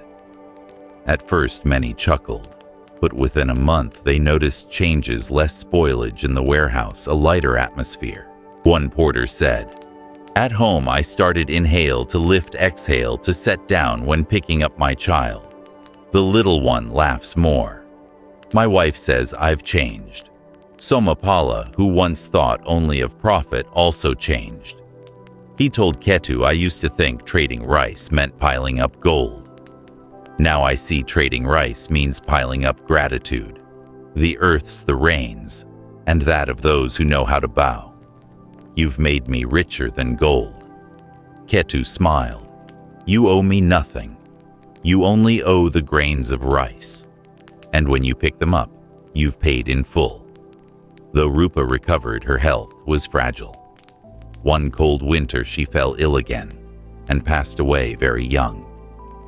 On her last night, she held her brother's hand and whispered, "Brother, don't grieve. I am only a grain that has slipped from your hand. But you know when a grain falls to the earth, it sprouts. I will remain in you, in the memory bowl, in each of your breaths." With that, she smiled and closed her eyes. Ketu sat motionless, tears falling like rain. But unlike when his mother passed this time, he did not feel despair. He placed a hand on his chest and took a deep breath. In the wind outside the eaves, he heard his sister again, "I will remain in you." At the burial, the whole village gathered. Ketu brought the memory bowl to the center of the yard, set it on his sister's grave, and whispered, "From now on, every grain I pick up is a way of speaking with you." Moved the villagers each, quietly placed a few grains of rice around the bowl, and the grave glowed white in the afternoon sun. After this loss, Ketu became even more steadfast. He traveled to nearby villages with the memory bowl, telling the story not to preach, but simply to invite people to bow. And strangely, everywhere he went, people wanted to keep such a bowl. A year later, across Magadha, there were dozens of memory bowls placed in communal halls, markets, and temple gates. Each bowl became a weekly communal porridge pot. And more than porridge, it became a way of life. People shouted less in the market, grabbed less during droughts, because everyone remembered I might be the one to bend down and pick up someone else's fallen grain. Ketu felt at peace. He understood he did not do big things through long trading journeys, but by planting small seeds in each community. One late afternoon at year's end, Ketu sought out Thera Vimal. The old monk sat beneath the pines where the wind rose and fell in a deep melody. He looked at Ketu with eyes like the sea. "You have gone farther than I expected. You have picked up grains, picked up minds, and taught people to bow. Now you are ready for the final step to set down. Set down what, venerable sir? Set down the memory bowl itself. When you no longer need a bowl and still bow, that is complete mindfulness." Ketu was stunned. The memory bowl had been with him for years, but in the sighing of the wind through the pines, he understood the bowl was only form. Mindfulness must live in the blood, and breath needing no token. He bowed to his teacher, then quietly placed the memory bowl at the foot of the pine. The wind blew, and the leaves rang like bells. Inside him, a space opened wide, free of entanglement. From then on, Ketu lived simply. He still harvested rice, still helped at the warehouse, still ate bowls of hot rice like everyone else. But in every gesture, he was fully present.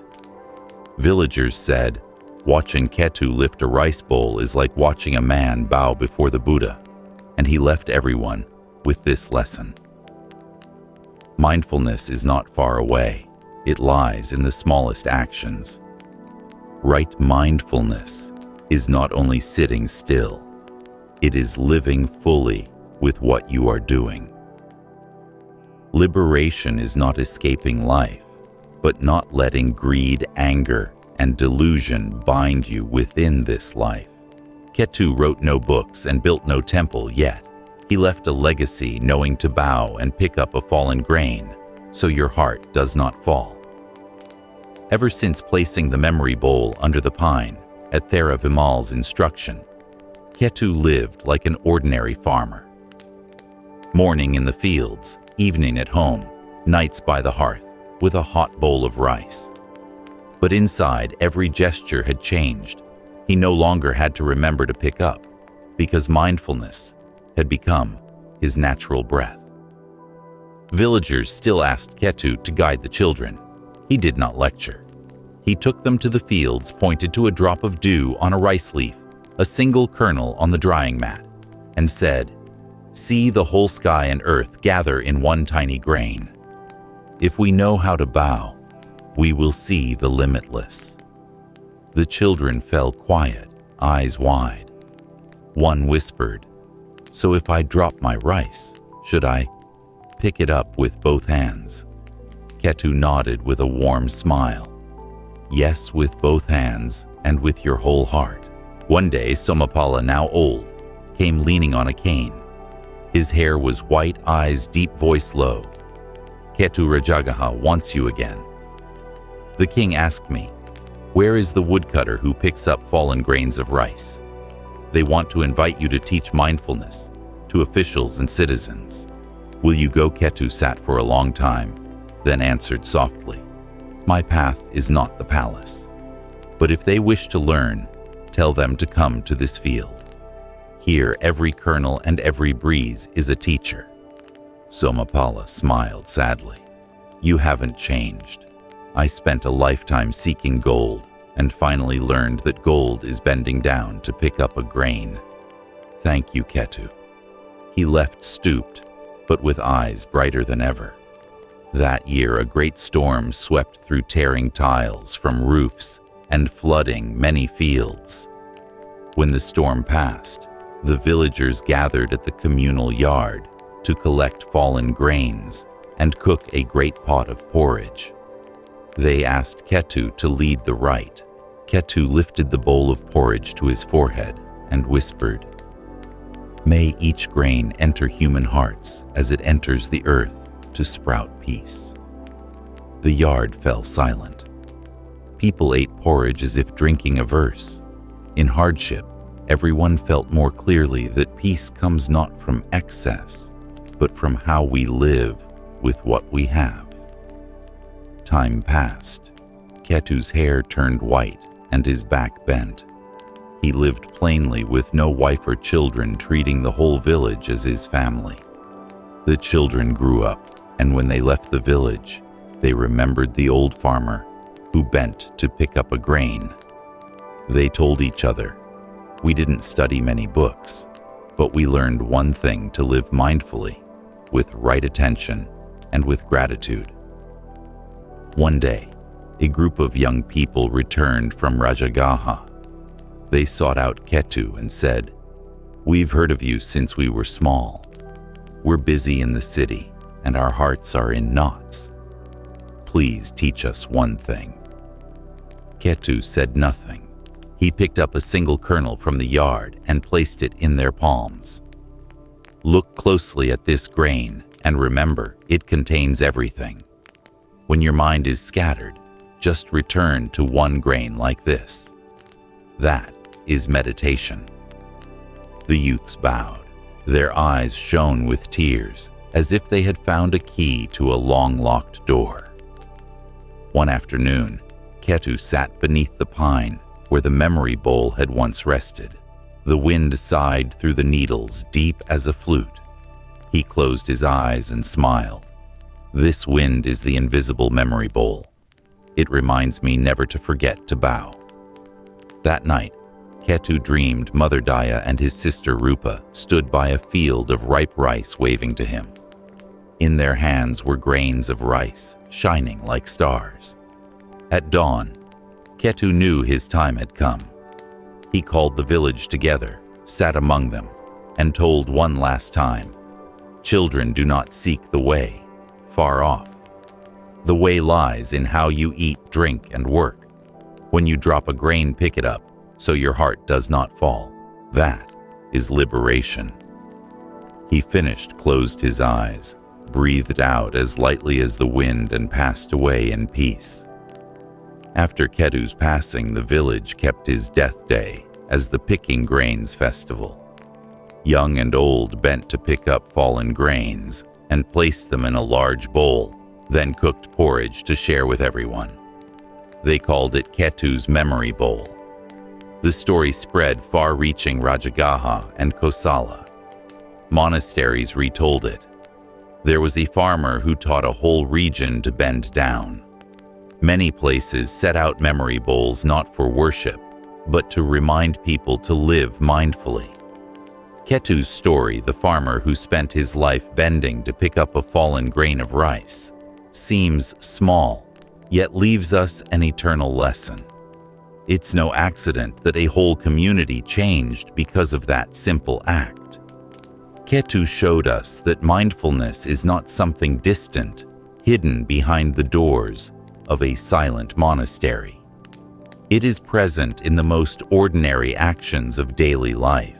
Mindfulness is not only in meditation halls, scented with incense and ringing bells, but in seemingly trivial motions: picking up a fallen grain of rice, cupping back an overflowing trickle of water, lifting a bowl of porridge to a sick person, or simply taking a deep breath before putting a bite of rice into your mouth. In those small moments, the mind lights up without any other lamp. Right mindfulness is not just sitting still with eyes closed and body unmoving.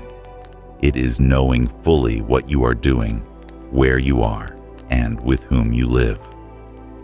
When you wash dishes and truly know you are washing dishes, listening to the water, feeling the smooth bowl under your fingertips, you are living in meditation. When you drive without letting the mind wander through 1,000 thoughts, simply aware of your breath and the road ahead, you are practicing meditation. When you drink a cup of tea and truly taste the bitterness on the tongue and the gentle sweetness in the throat, you are living with mindfulness. Each action, if complete, becomes a doorway to freedom.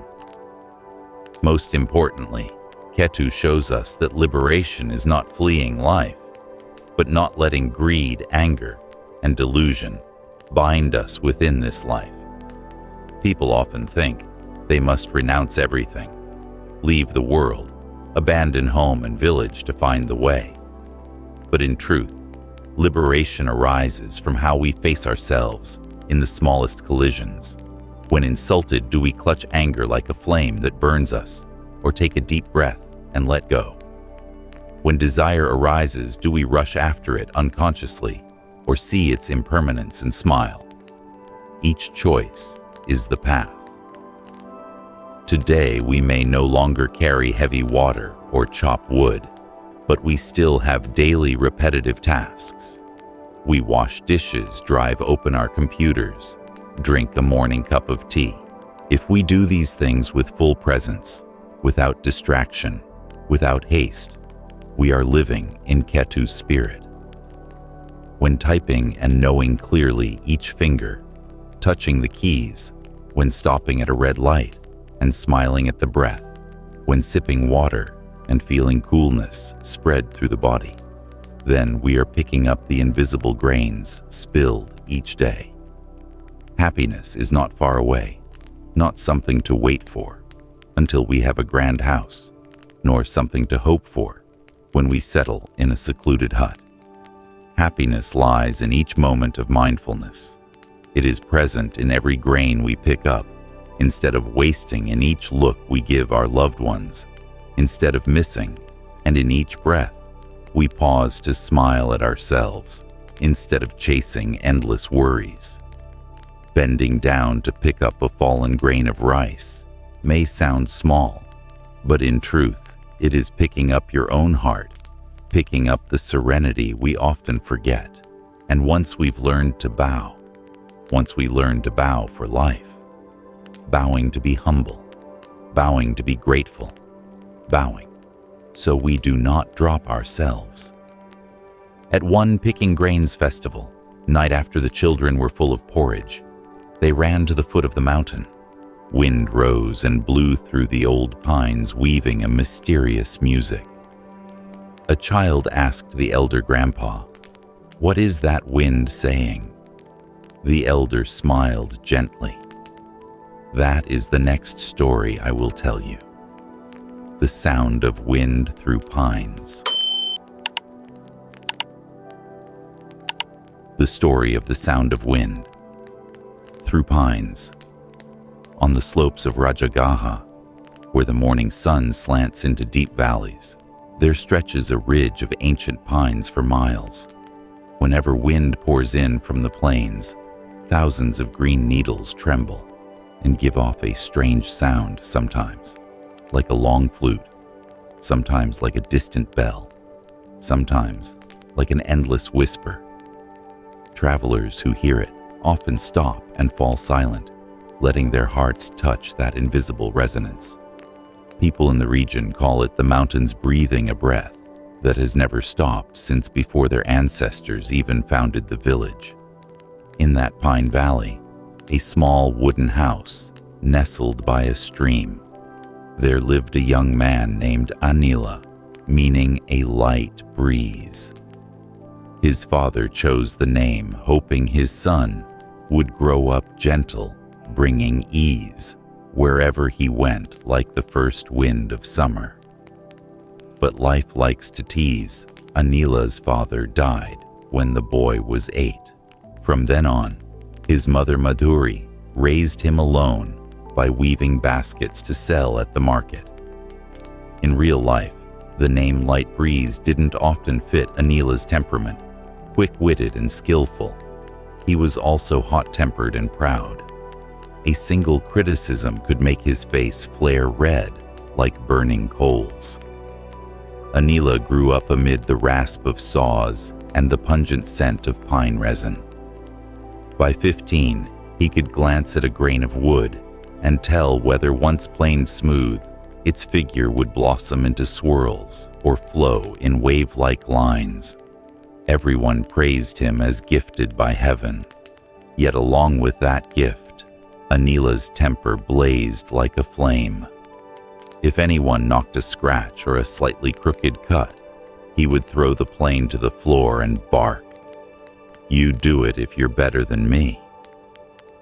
Later at night, he would stare at the cut, grumbling with his mouth, while his hands trembled. One morning, Anila hauled a large log of pine back to his work shed. The day was clear. Wind surged up from the valley and sifted through the needles. The humming rush sounded like a long piece of music. Instead of feeling soothed, Anila scowled and snapped. The same old song. Wind only distracts people. His mother, Madhuri, came in from the yard with a bamboo basket brimming with freshly stripped rattan. She sat on the threshold and smiled gently. You hear the wind as noise. Others hear it as a reminder. The problem isn't the wind, my son, it's our ears. Anila frowned, hands pushing the saw. Mother life is busy enough.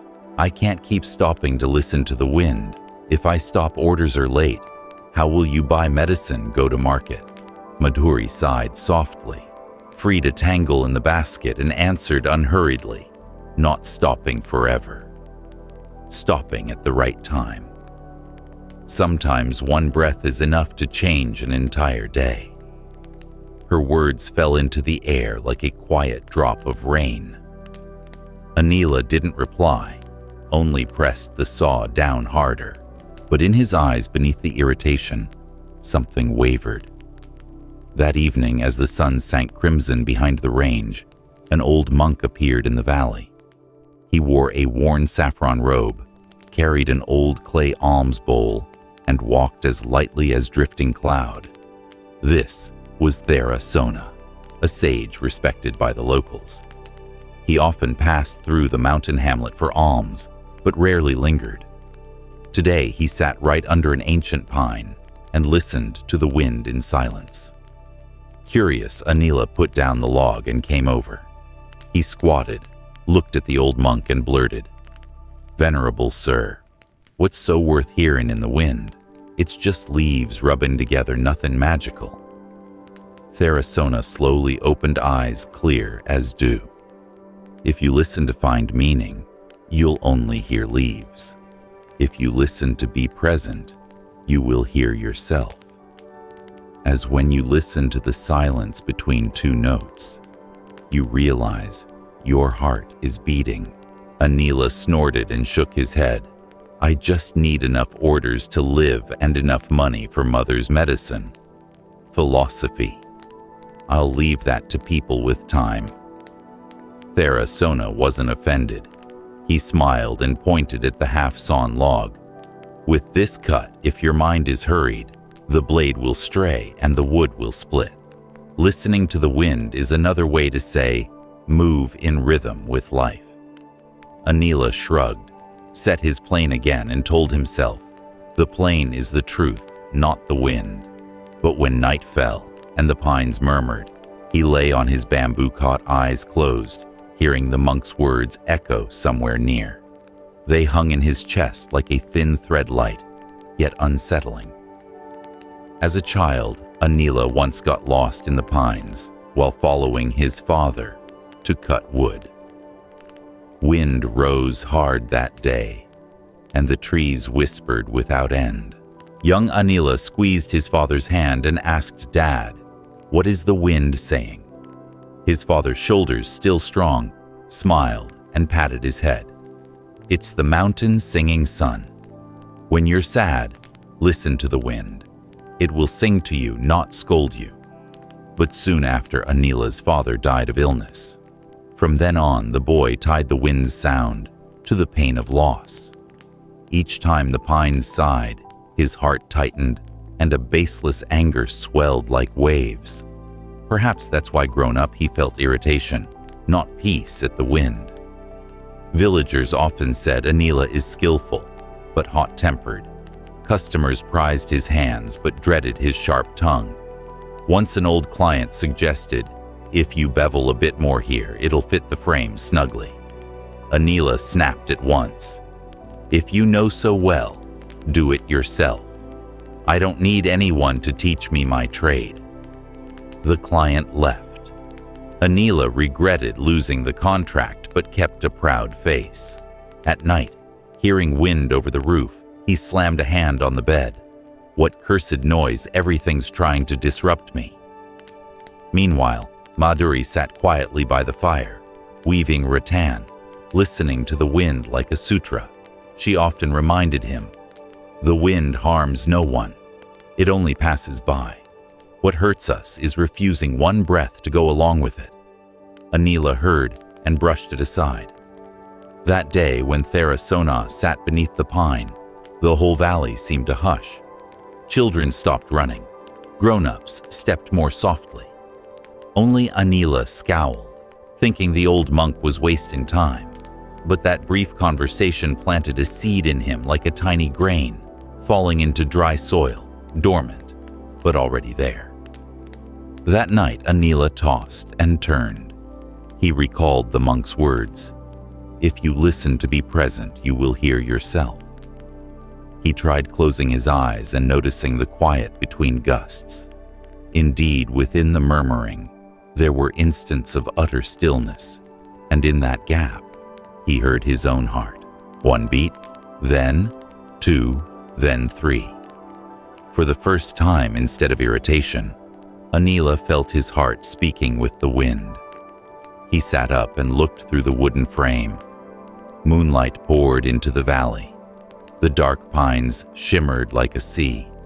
The wind still blew, but now, rather than annoyance, he felt familiarity, as if someone far away was sending him a message.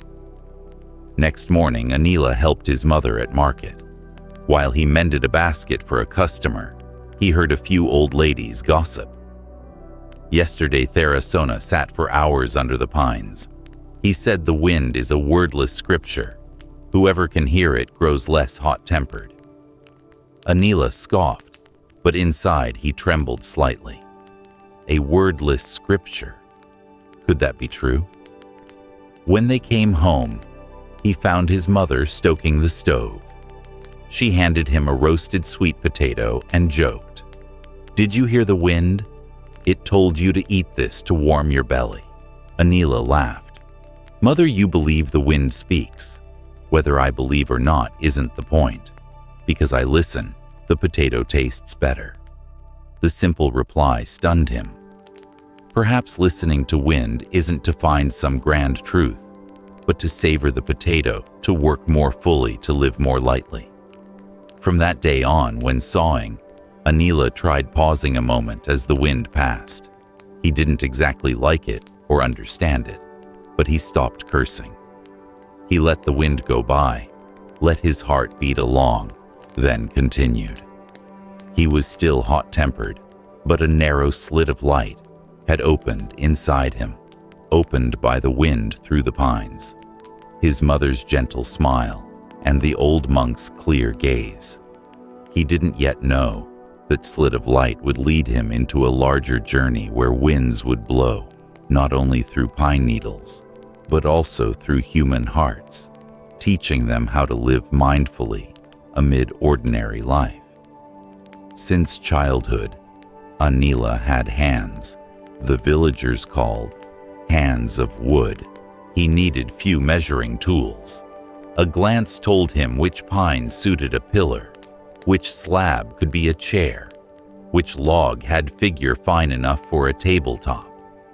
More and more people came to place orders. His small shed on the slope always smelled of fresh resin. The rasp of the plane sang like its own melody. One day, an unusual customer came. Vatsa, a wealthy merchant from Rajagaha, renowned for trading rice salt and rare timber, arrived with 2 servants wearing a thick cloak and eyes sharp as a knife. He stepped into the shed, surveyed the space, and laid a heavy hand on an old pine log. "I hear you're the most skillful carpenter in this valley." Anila wiped his brow and nodded, a little tense inside. "I only work with all my strength, sir." "Good. I need a door for a temple in the city. It must be sturdy, beautiful, and ready by the full moon festival. I'll pay half up front. If I'm satisfied, I'll double the remainder. Vatsa's money was heavy as stone. Anila's heart leapt, a big chance, both prestige and pay. He agreed immediately. From then on, Anila buried himself in the job. He chose the oldest pine with dense grain and solid heartwood. But rushing to meet the deadline, the more he worked, the more hurried he became.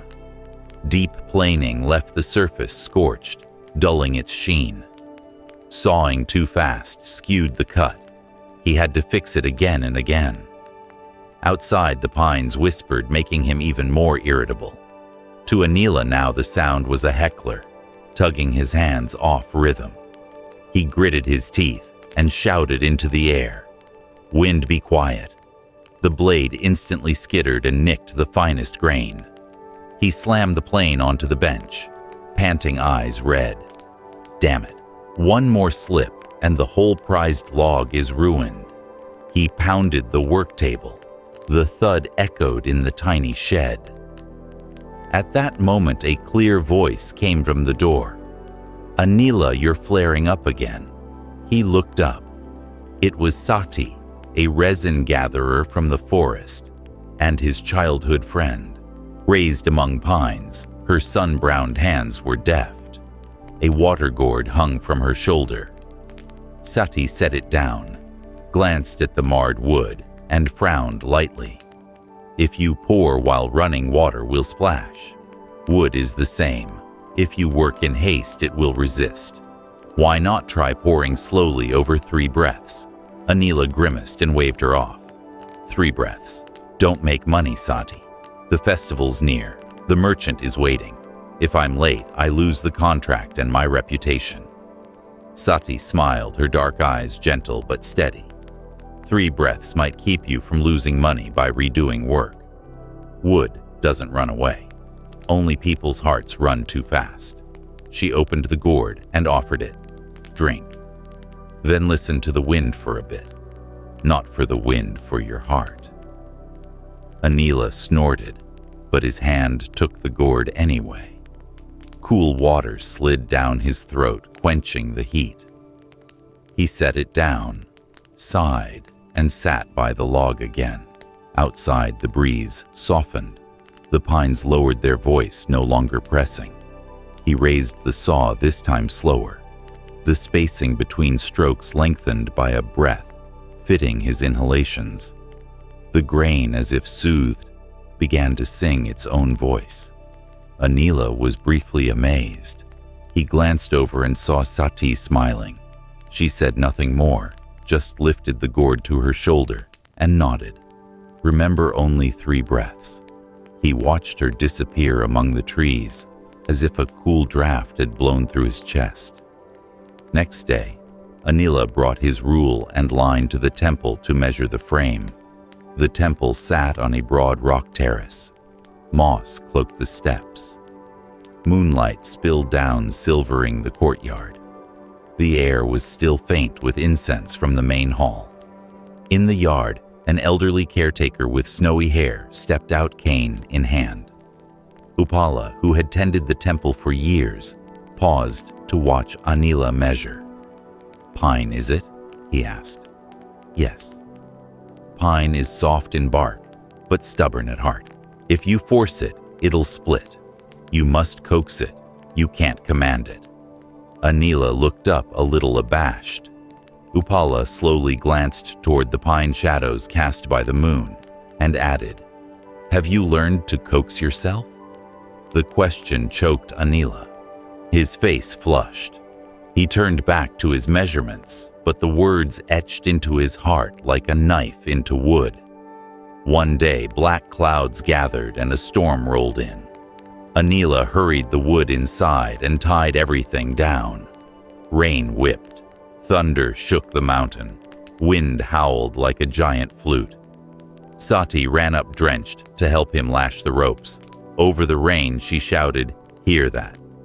When the wind is strongest, the forest doesn't fight it, goes with it." "What does go with mean?" Anila barked. Sati squinted, pushing wet hair from her face. It means you don't try to make the wind change direction. You just hold the roots firm, like holding to your breath, no more, no less. The storm raged all night. At dawn, the valley was rinsed clean. The air was diamond clear. Anila stepped out and looked at the nearly finished door. It was beautiful and sturdy, but missing something. Something like the breath he'd heard in Sati's words. He sat and ran a hand over the surface. A bold idea flashed.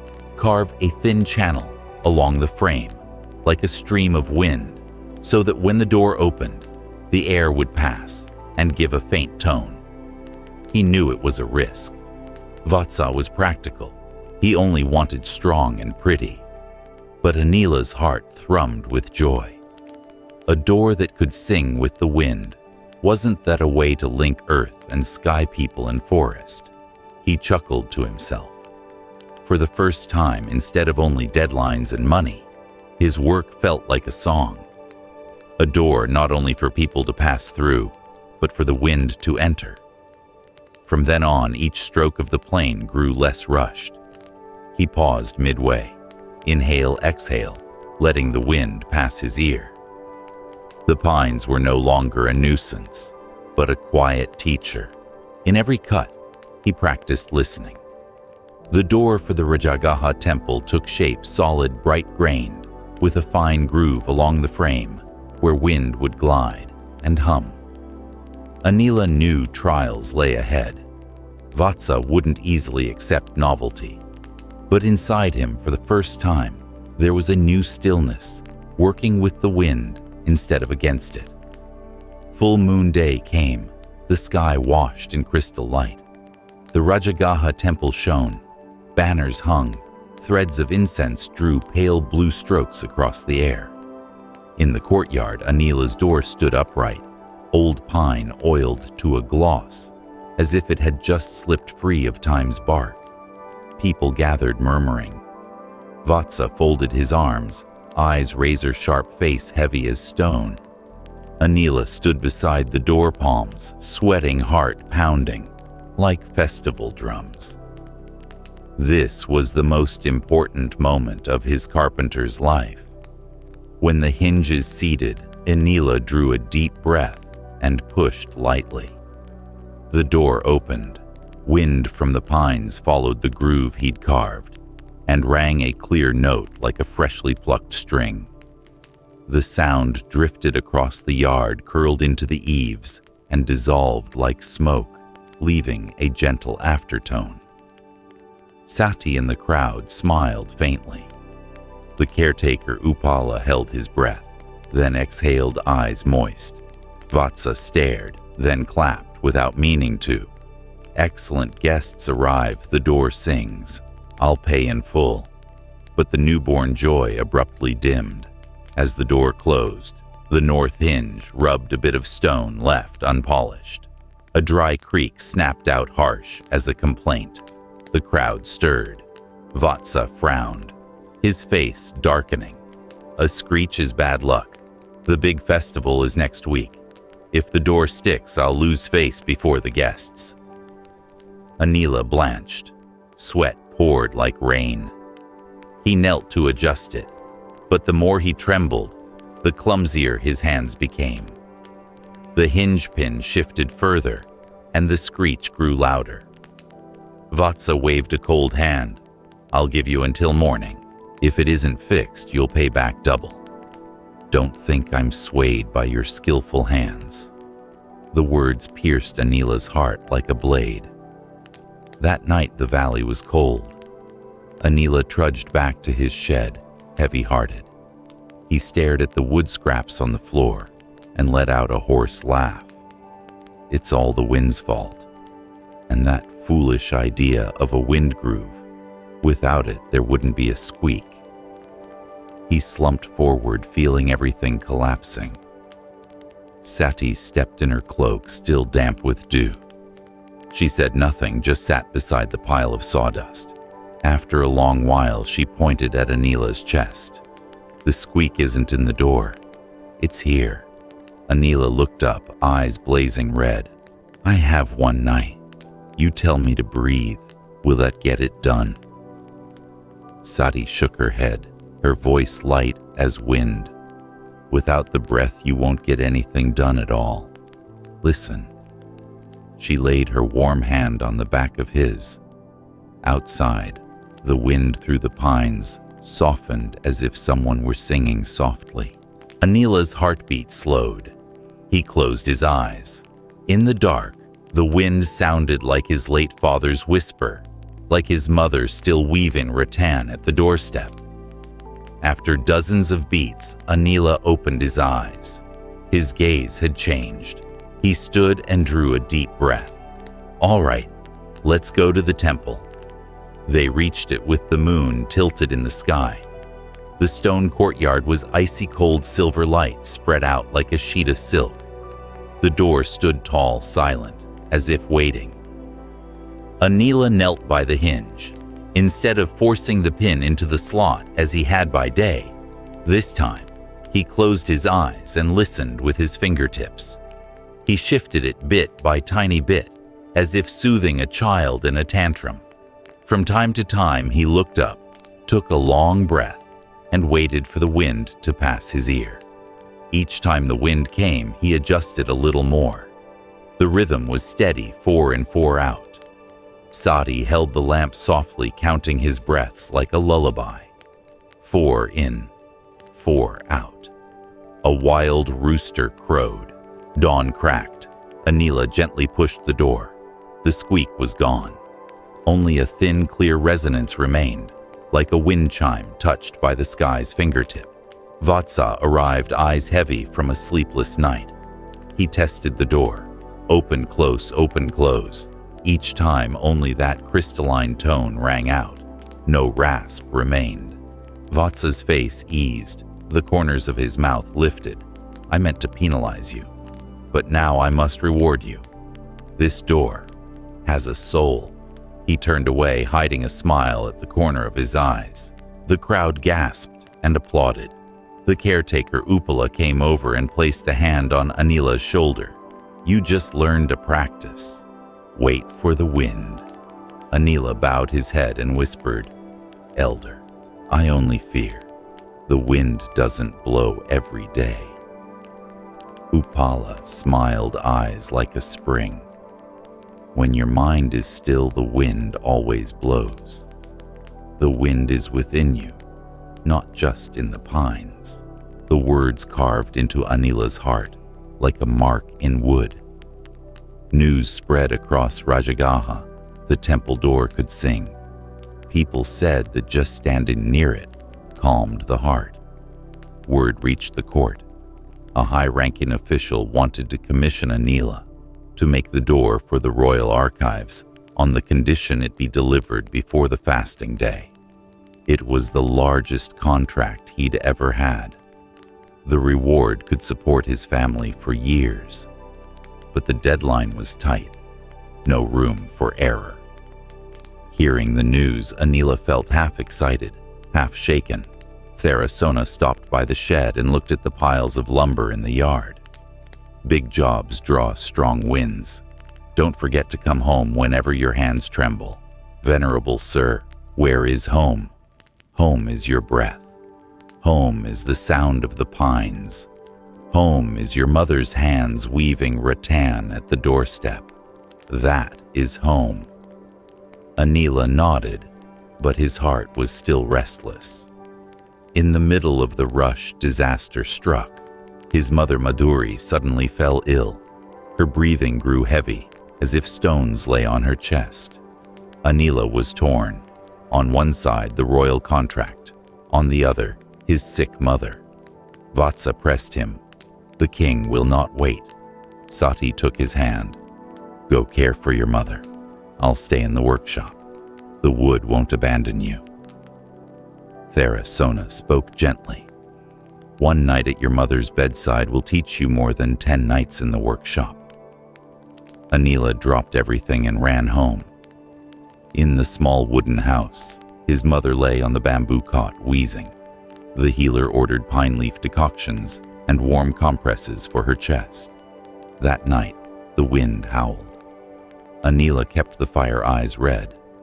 Madhuri opened her eyes and whispered, "Son, did you hear the wind? I hear it, Mother." The wind through pines doesn't knock them down. It just passes and tells stories. Do the same. Let things pass. Don't let them carry you away. With that, she drifted off. By morning, the crisis had eased for the moment.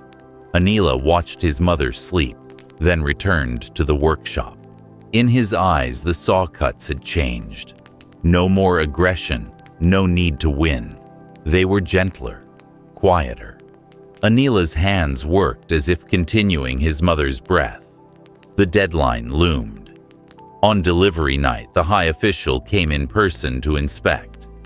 The door stood ready in the courtyard. He circled it, his gaze as sharp as a blade. Suddenly he stopped and pointed. "A post has a crack. Indeed, a fine fissure only a keen craftsman would notice." Anila glanced and his heart sank. It had happened because he'd rushed when swapping a plane blade the day before. The official scowled. "This is the Royal Archives. I require perfection. No cracks allowed." Anila bowed. "My fault. Please grant me one watch." The official gave a dry laugh. "One watch. You can patch it." Anila lifted his head voice. Calm. "Not patch. I'll coax the crack." To speak more softly, the official looked at Vatsa. Vatsa frowned, thinking reckless. Sati quietly pushed the tool chest over. Anila knelt and lightly poured oil, warming the wood surface. He set his ear to the crack, as if listening to a heartbeat. Outside, the night wind slipped under the eaves, sighing. He waited for the wind. When a cool draft passed, he poured a thin layer of resin into the wood's breathing line. With each gust, he poured another measure. Each pour, he breathed slowly, 4 in, 4 out. A short while later, the grain around the post began to close. The pale line vanished. The wood seemed to exhale, then settle again. The official ran a hand over it. His eyes softened. Strange. The door seems to breathe. He signed the contract. Vatsa exhaled in relief. The crowd murmured, eyes shining. Anila sank to the ground, exhausted. Looking up, he saw the pines etched black against the starry sky. Inside, a wind was blowing, not from outside, but from within his own chest. That night, after everyone left, Anila sat alone in the temple yard. He listened and realized the wind was no longer a saboteur. It was a friend, a teacher. It taught him that every hinge in life can stick, but if you stop, breathe, and listen, even a squeak can turn into a song. For the first time, Anila smiled without forcing it. A quiet gratitude rose within him, for the wind, for his mother, for Sati, for the pieces of wood that had taught him to listen. He whispered as if to himself, "When the mind is still, the wind always blows." Somewhere the pines agreed and sang a long note. As Anila's singing door echoed through Rajagaha, fame brought temptations. Villagers, officials, merchants flocked to him. Some came to learn, others to exploit. One day, a merchant in fine silk plopped into a wooden chair. In the workshop, voice sweet as honey, but eyes cold as stone. "Anila, you've got a golden secret. People are crazy about that wind sound. Why not mass produce it? We just cut a few fake grooves, attach a little bamboo whistle, and claim it's the wind. Orders will flood in. The profit, no need to say." Anila set down his plane and looked him straight in the eyes. "If it were only for their ears, you'd be right. But I don't work for ears. I work so their hearts can hear. You can't lie to the heart." The merchant froze, curled his lip, and left, but his shadow left a dark trace in the resin-scented workshop. Anila knew from then on he'd have to walk a harder path, keeping his craft from becoming a cheap performance. To remind himself and his workers, Anila set up a windrest corner behind the shop, a small yard facing the pines. He hung 3 lines on the wall. 1. Pause to listen. 2. Breathe to see. 3. Work to live. Every hour, a hanging bell chimed once. All the workers put down their tools and stood still for 1 minute, eyelids soft, listening to the wind pass by. At first, they chuckled. What can 1 minute do for dinner? But within weeks, they noticed far fewer shop accidents, fewer slipped blades, fewer cuts. The wood handled sweeter. The grain came out more beautiful. An apprentice confessed to Anila after a shift, "I used to just want to rush home. Now, when the listen to the wind minute comes, I feel like here is home." Anila listened, warmth spreading in his chest. He knew he was teaching not just a trade, but a way of life. Beyond the workshop, listening to the wind spread into the forest. Sati opened a small class for the girls who tapped resin.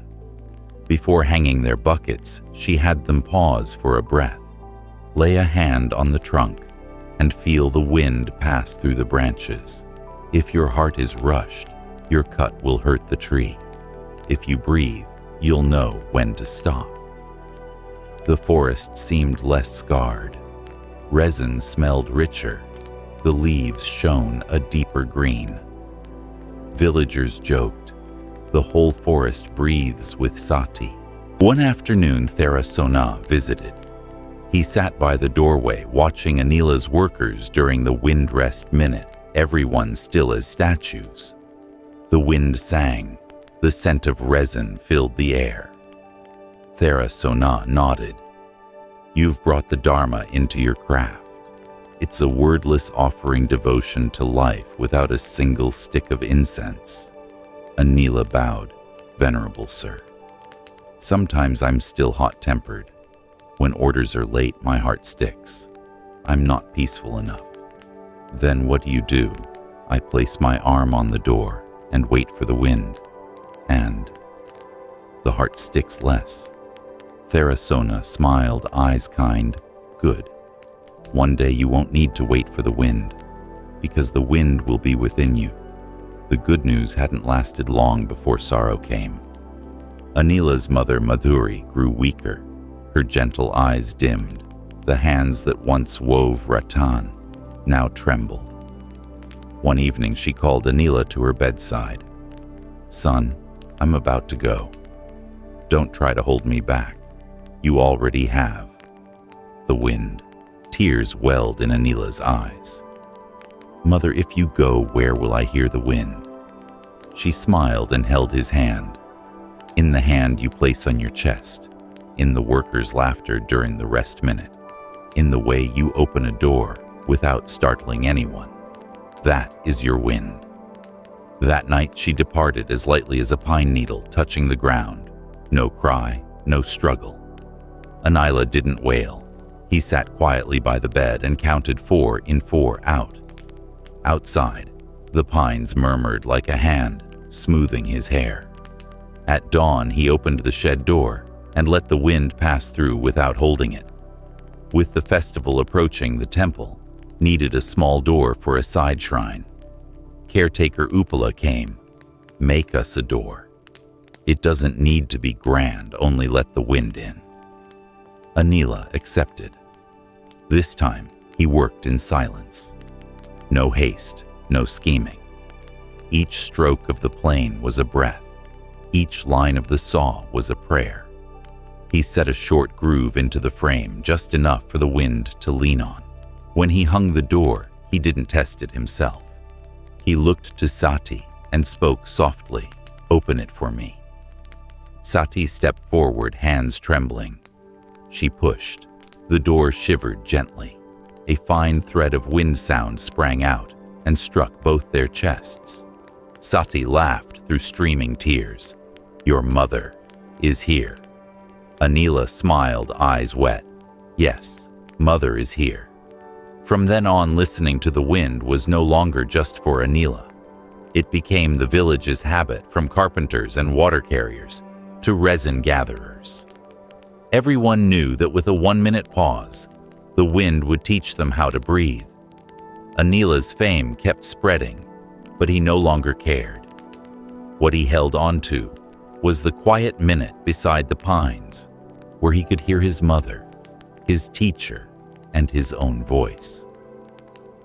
He understood mindfulness isn't only in the meditation hall, but in each small action. Mindfulness isn't just sitting still. It's living fully with what you're doing. Liberation isn't running away from life. It's not letting greed, anger, and delusion bind you right within this life. Whenever someone asked for his secret, Anila just smiled and took them to the windrest corner. There, the wind would answer for him. Years flowed by like the stream cutting across the valley. Anila's hair turned white, his back slightly stooped, but his hands remained strong, full of calluses time could not erase. The woodshop had become something else, not merely a place to make tables and chairs, but a school of the breath. Strangers were often surprised to see that before picking up a saw, students had to stand barefoot and enter the shop in a minute of silence. The children's small feet touched the cool wooden floor, as if to remind them each plank was once a living tree that had fallen deserving care, not contempt. The sounds of sawing and planing were still there, but between them lay the silence of the listening to the wind minute. The wind chime in the shop rang softly every hour, signaling it was time to pause. All the workers, old and young, put down their tools, closed their eyes, and listened. And strangely, that single minute was enough to make the wood behave better and the workers soften. People said Anila's shop smells of wood resin and wind. On a stifling summer day, when the pines hummed as faintly as falling mist, a visitor walked in. It was the same high official from years ago, the one who had signed the archives contract. Now he was old, with salt and pepper hair and a leisurely gait. Tapping his cane on the ground, he smiled. "Anila, I'm about to retire. Before leaving office, I want to ask you for a lesson." Anila didn't answer right away. He quietly placed a small, unplaned piece of wood before the official. "Please place your hand here. When you hear the wind pass through your hand, open your eyes." They sat in stillness. In the shop, all sounds seemed to fade. Only the whisper of pine needles in the valley and the light wind slipping through the door remained. The official kept his eyes closed for a long time. At last, he opened them, eyes moist, and smiled. "I spent decades learning to speak loudly. Turns out, in the end, I must learn to listen quietly." Anila pressed his palms together and bowed. "Listen small to see big to work just right to live deeply." The official nodded and stood as if he had just set down a heavy burden. That afternoon, Anila strolled up to the temple where the singing door still stood tall. On the stone steps, he met a thin boy holding a bundle of dry grass, staring at the door with wide, curious eyes. "Sir, does this door breathe?" Anila smiled and sat, so their eyes were level. "Yes, it does." "How do you make a door breathe?" "Don't force it to breathe with you. Breathe with it." "And how do I breathe with a door?" Anila reached out and touched the boy's chest. "Place your hand here and listen to the sound of wind through pines inside you. When you can hear that sound, you'll breathe along with anything, a tree, a door, a person, or a difficult day." The boy's eyes lit up. The bundle of grass in his arms felt lighter. Anila knew another seed had been planted. Night fell, A thin breeze slid over the temple roof. The moon shone bright on the stone courtyard. Upala, the elderly caretaker, was now frail. Leaning against a wooden pillar, his voice as soft as a breeze, he said, "Anila, you've taught doors to speak and people to listen. Now, teach me, how do I go like the wind?" Anila was surprised. Go like the wind. What does that mean? It means to pass through without leaving disturbance. Wherever you arrive, coolness arrives. Wherever you depart, lightness remains. Not long after Upala passed away, on the day they laid him to rest, Anila made a small door for the cemetery garden entrance. No carved words, no dragons or phoenixes, only a thin groove. Anyone passing through felt the wind slip by and heard a soft sound like a greeting. Walk lightly. That autumn, Anila quietly stepped back from his work. He handed the shop over to his students, those who had grown up with the minute of listening to the wind. Before leaving, he said only one sentence: "Don't try to catch the wind, invite it." He went up the mountainside and built a small hut. Each morning he brewed tea. Each evening he listened to the pines. People dropped by now and then to ask for a final lesson. He only smiled. There is no final lesson. There is only this moment. Stop, breathe, work. Mindfulness is how we open and close a door without hurting anyone. On the last day of his life, the autumn sky was clear and the pine needles had turned gold. Anila called Sati to him. He handed her a chisel, worn down half its handle. His voice trembled but remained resonant. "Resin girl, thanks to you, I learned 3 breaths. Now teach the children this. Before you set the chisel, set your ear. Before you set your ear, set your heart." Sati took his hand, eyes red. "And you, master, where will you go?" Anila smiled softly, eyes deep. "I'm going to listen to another ridge of pines." He closed his eyes. His final breath was long and gentle, like a door opening. Outside, the pines rang like a morning bell. Sati placed her hand on his chest. Beneath the cooling skin, she could still feel a current of wind remaining in the palm of her hand. From then on, people remembered Anila, not as a master carpenter, but as someone who knew how to listen to the wind. He left the world a reminder.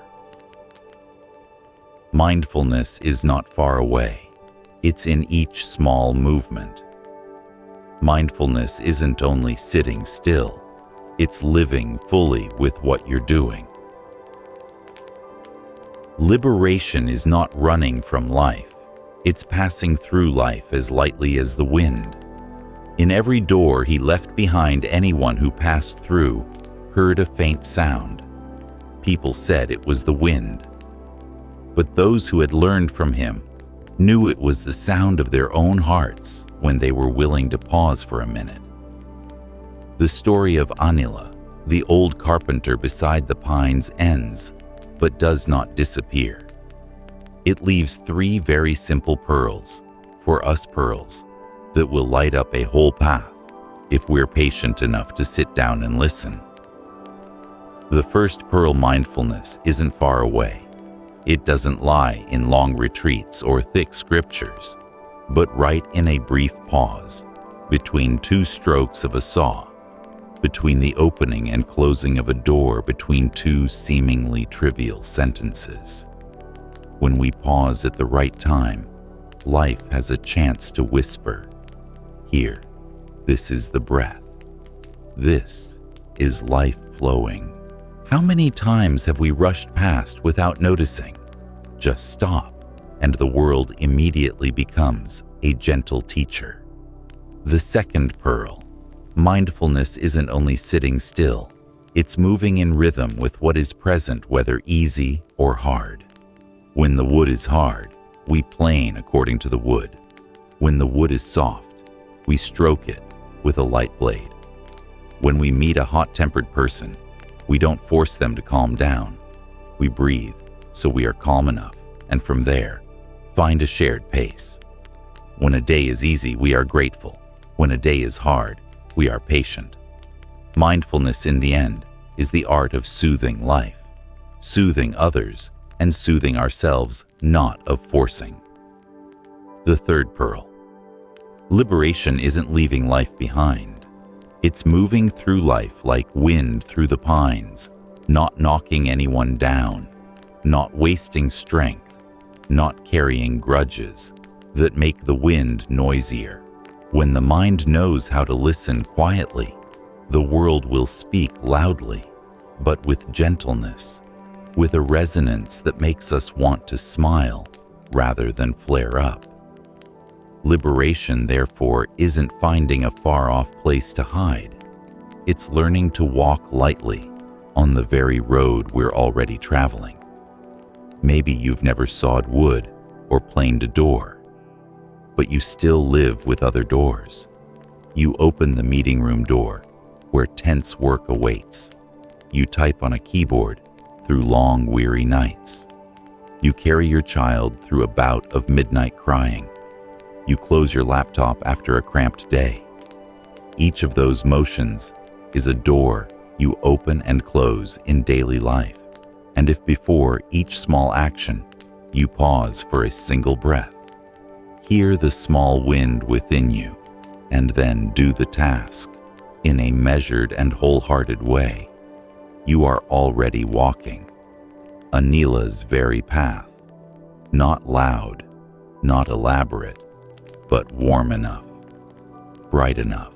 Happiness, it turns out, isn't a grand booming symphony, but the thin note that rings when we close a door without startling anyone. Happiness is a light touch on a loved one's hand after a long day. Happiness is the quiet second before we answer a harsh word. Happiness is realizing the wind passes through the pines, through this body, and leaves in our hearts a peace nothing can replace. That is Anila's legacy, a reminder that mindfulness, awareness, and liberation aren't luxuries, but the breath you're holding in your hands and the smile you can offer right now. One late afternoon at year's end, Sati sat with the children under the pines. A light wind blew. She held up a wild apple picked by the stream and said, "Do you hear it?" When the wind knows how to pass through, the apple knows how to fall in the right place, into a hand that isn't gripping tight. The apple suddenly popped from its stem and dropped neatly into her palm. The children gasped. Sati squinted. Next time I'll tell the story. The apple that fell into a hand. A story about letting go at the right time and receiving in the right place. The apple that fell into a hand. On the western side of the Rajagaha Range lies a fertile valley where the four seasons turn to offer sweet fruit to the world. In spring, the barley fields are a lush green. In summer, the scent of jasmine and lotus drifts through the air. But when the autumn wind blows, people know apple season has arrived. The apple trees in this valley are special. The fruit is both crimson and fragrant, the skin taut and glossy, like a lake catching the moon. People travel from far-off regions to buy apples, sometimes walking for a week. Because of that, the villagers here are jokingly called the apple folk. Among them was a small family at the valley's end, the gentle mother Mira, the elderly father Suran, and their teenage son, Rahula. Rahula was born on an autumn morning when apples covered the yard. People said children born under an apple canopy carry a fire nature, quick to flare, like midday sun, slow to settle, like the evening breeze. True enough, Rahula grew up skillful and clever, but hot-tempered and easily offended. As a child, he often climbed trees and fought his friends for the reddest apple. If anyone said, "That one's sour, don't pick it," Rahula would argue, "Let me taste it, I don't believe you." And usually he'd wince at the astringency, yet never admit he was wrong.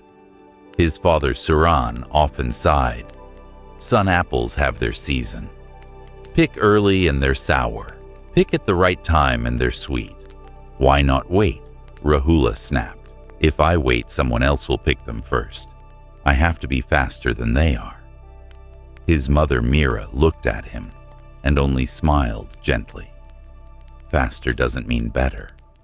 When you clench your hand to hold on, sometimes the apple slips away. One morning when Rahula was 17, he went with his parents down to the Rajagaha market to sell apples. It was a crowded day, banners fluttering, hawkers calling. Rahula carried a basket of red apples, walking behind his father. At the market, a trader eyed the basket and tried to force the price down. "Apples are plentiful this year. I'll pay half for this basket."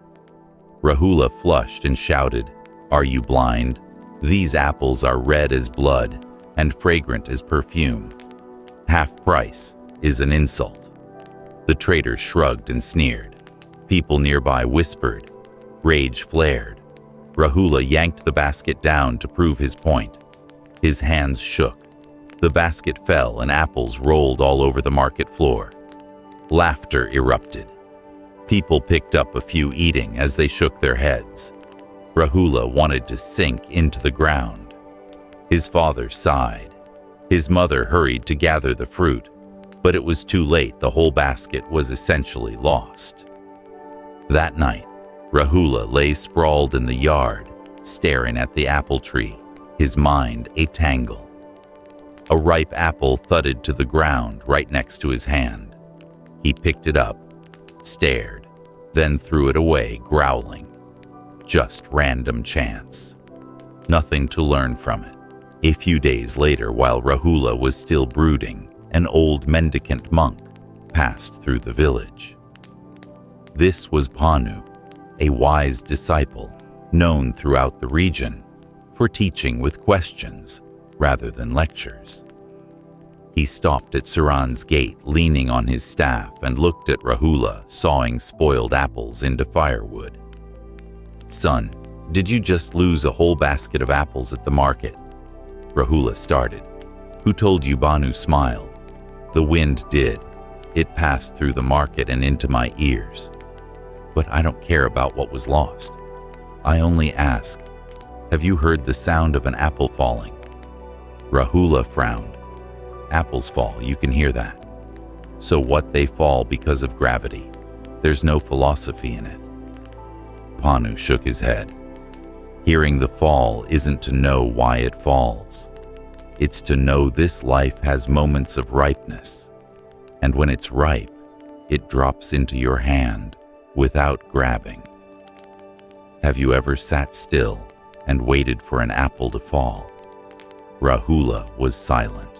The question pierced him like a small blade, but his pride flared, and he answered curtly, "I don't have time to wait for an apple. If I just wait, I'll be left behind." Panu nodded. "Then keep running. But one day when your hands are tired, the wind will teach you how to wait." With that, he left his figure blending into the dusty road. Rahula watched him go, both irritated and unsettled. From then on, Rahula worked even harder. He climbed trees and picked unripe apples, selling them cheap to passers-by, just to prove he was faster. But each time the apples were sour, and customers complained, Panu's words echoed in his head. "Have you heard the apple fall?" One evening, as he sat beneath the tree, an apple suddenly dropped straight into Rahula's palm. The tiny sound boomed in his chest like a drum. He stared at the apple, dazed. Was this the reminder the old monk had spoken of? He clenched his hand, then relaxed it. The apple lay still. It didn't flee. For the first time, Rahula realized he didn't need to fight for it yet. A ripe apple had still fallen right into his hand. Since the day he dropped the basket at the market, Rahula had carried a fire that wouldn't go out. He felt mocked by the village, looked down on by traders, and met with his father's weary head shakes. That fire hardened into a vow.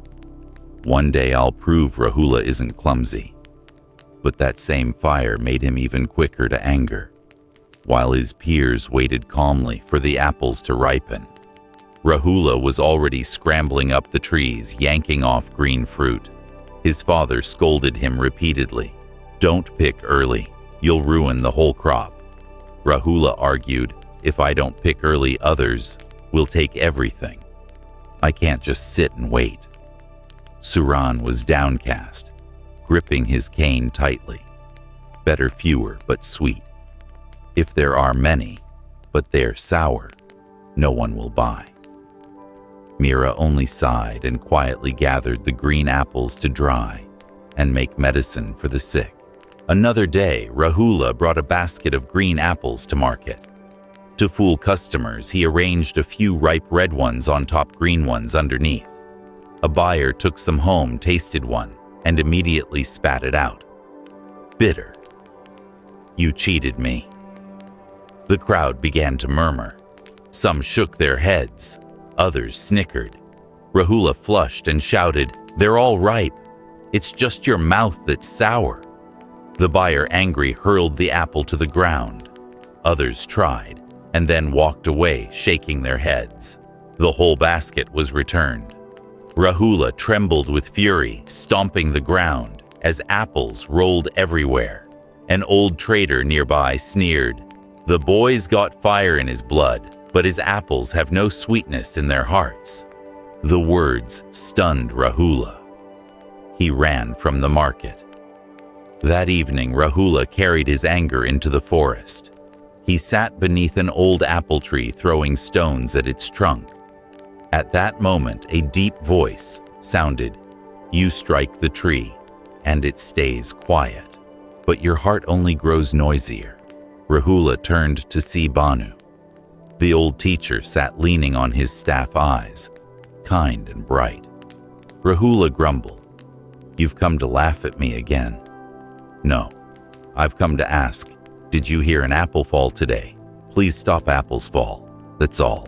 I need money, not the sound of falling." Bhanu smiled and took a ripe apple from his robe, handing it to Rahula. "Here, eat."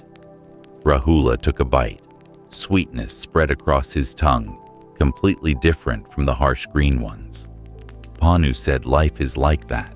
If you pick before it's ripe, you only get bitterness.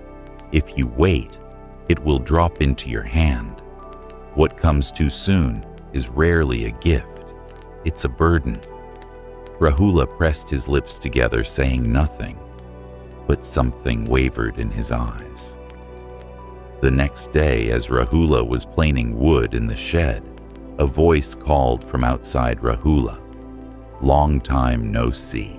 It was Sati, his childhood friend, now a young woman who often went into the hills to gather flowers and fruit. Sati looked at Rahula and smiled, with a playful squint. "I heard you threw the market into chaos with a basket of green apples." Rahula blushed, then chuckled. "People exaggerate. I was just a bit hasty." Sati tilted her head. "Apples are like people. They have their season. Forced to ripen, they lose their soul. People too, push yourself to outdo others and you lose your joy. Why not try waiting? If I wait, what if others take everything? If it's meant for you, it will fall into your hand. If not, holding on won't make it sweet." Rahula was at a loss for words. For the first time, he saw a calm in Sati's eyes that was utterly unlike his own impatience. That night, Rahula tossed and turned. Bhanu's and Sati's words repeated, "Have you heard the apple fall? If it's yours, it will fall into your hand." An apple thumped onto the roof and rolled onto the porch. Rahula sat up and listened. For the first time, the sound of an apple falling was more than a noise. It felt like an invisible thread running from the earth to his heart.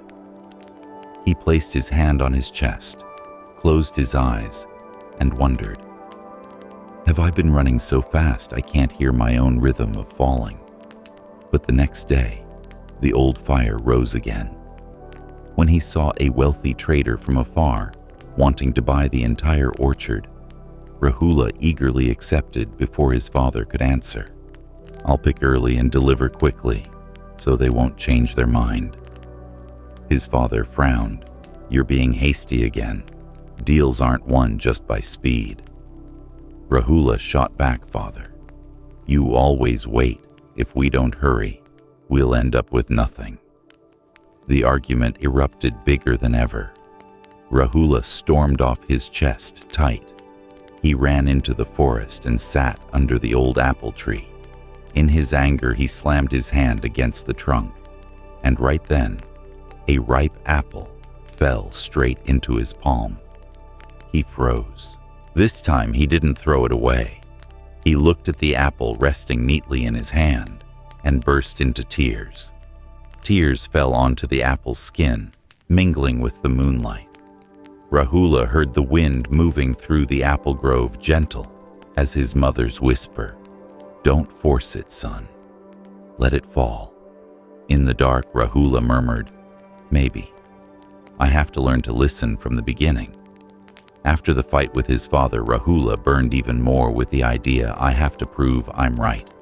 If I wait, I'll spend my life trailing behind." A trader from the north came to the valley, offering to buy a large shipment early and promising double the price. Rahula listened, his eyes blazing. "I'll pick for you right away. You'll have them before the full moon." The trader nodded and left a deposit. Rahula clutched it, feeling the blood in his heart boil. Father Suran heard the news and turned pale. "If you do that, you'll ruin the whole orchard. The apples aren't ripe yet. If you force the harvest, people will try them once and never come back." Rahula shouted, "All you know is waiting, but I'll show the whole village that Rahula isn't just the guy who drops baskets of apples. I'll make a great harvest." Mother Mira looked at father and son, her eyes sad, and said softly, "The child born under the apple tree still hasn't learned to hear the sound of falling." A few days later, Rahula gathered a crew of friends to pick apples. The fruit was still pale green, hard as stone. To fool the trader, Rahula mixed them with a few scattered ripe ones. The baskets, once full, were carried down to the market. At first, the trader was pleased, but when he tasted one, he grimaced. "Too sour. Is this a trick?" People around also tried some and immediately spat them out. They shouted that Rahula is at it again, selling unripe apples. One person pointed straight at him. "A picker of green fruit, greed brings loss." The crowd roared with laughter, remembering last year's spilled basket incident. The jeers cut like knives. The trader angrily demanded his deposit back and even threatened to blacklist the entire Saran family from selling apples. Rahula stood frozen, face burning like fire, sweat pouring like rain. In that moment, he felt small and lost amid the noisy market. That night, his father said not a word. He only sat on the porch, back-bent eyes on the mountain range. Rahula came over, stammering, "Father, But his father cut him off, his voice heavy. "You've shamed the whole family. People's hearts aren't like apples. You can't force them to ripen and expect them to be sweet." Mother Mira quietly wept. Rahula looked at his parents, feeling hollow. He wanted to say, he only wanted to prove himself, but his throat locked up. That night, he went out and wandered the valley. The villagers' mocking laughter still rang in his head. Rahula stopped under the old apple tree where he used to sit as a child. The tree loomed its canopy black, like a roof. He plopped down and struck the trunk hard with his hand. "Why are you always against me? Why won't you let me win just once?" Wind hissed through the leaves as if in reply. In his anger, Rahula covered his face and cried. Hot tears fell into his hands. And then, a soft thud. A ripe apple fell straight into his palm, fitting, as if it had waited its whole life for that exact moment. Rahula looked up, eyes red. The apple lay still, its glossy skin shining in the moonlight. He closed his hand, then released it. It stayed there, didn't go anywhere. A thought flashed. I've been running my whole life while a ripe apple only needs to fall. Why have I never stopped to listen? Just then, there was a soft tap of a staff on the ground. The monk Bhanu appeared, as if he always knew where Rahula would sit. "Son, have you heard the apple fall?" Rahula choked up. "I heard it, and I saw it fall right into my hand. I didn't have to fight for it." Bhanu nodded, his eyes gently bright. "Then you've learned half the lesson. The other half is knowing how to wait. Are you ready to learn to wait?" Rahula bowed his head, a tear dropping onto the apple in his hand. "I want to learn, but I'm too hot-tempered. How can I wait?" Bhanu put a hand on his shoulder. "Start with a single breath. No one can wait a lifetime if they can't wait for one beat. Breathe." Rahula closed his eyes. Inhale. Exhale. For the first time, his chest didn't feel heavy. His heart didn't pound wildly. There was only the wind and the scent of ripe apples drifting through the night. From that day, Rahula changed. But the change wasn't complete. It was a struggle between fire and wind in his heart. He still got angry. But when the anger flared, he remembered the falling apple. Once, while arguing with a friend about how to divide apples, he suddenly stopped, took a breath, and went quiet. His friend was surprised. "Why aren't you arguing?" Rahula smiled. "Because the apple isn't ripe yet. When it ripens, it will fall. No need to argue." His friend stared, then burst out laughing. But Rahula knew the road was long. The villagers still didn't trust him. His father still hadn't forgiven him, and his mother was still sad. He had to prove it through actions, not words. In his heart, the apple remained there, the apple that fell into his hand, teaching, what belongs to you will come at the right time. Your job is to wait with mindfulness, wait with awareness. After the night the apple fell into his hand, Rahula returned home and sat quietly by the hearth. His father looked at him ready to scold, but then saw something different in Rahula's eyes, no longer blazing, but veiled as if with a thin mist. Suran only grunted softly and turned away. Mother Mira set a bowl of hot porridge before him. "Son, eat. The autumn wind is cold." Rahula nodded without arguing. For the first time in months, the family ate in silence. No banging on the table, no shouting. That night as he lay down, Rahula placed the remaining ripe apple by his pillow. He whispered, "From now on, I'll learn to wait the way you waited to fall." The next morning, Rahula found Sati by the stream. She was washing apples that had dropped every movement, unhurried, her eyes gentle. "Sati, I was wrong. I picked early, I was hot-headed. I made my parents suffer. But I don't know where to start again." Sati looked up and smiled. "You don't need to start somewhere far away. Start with one breath."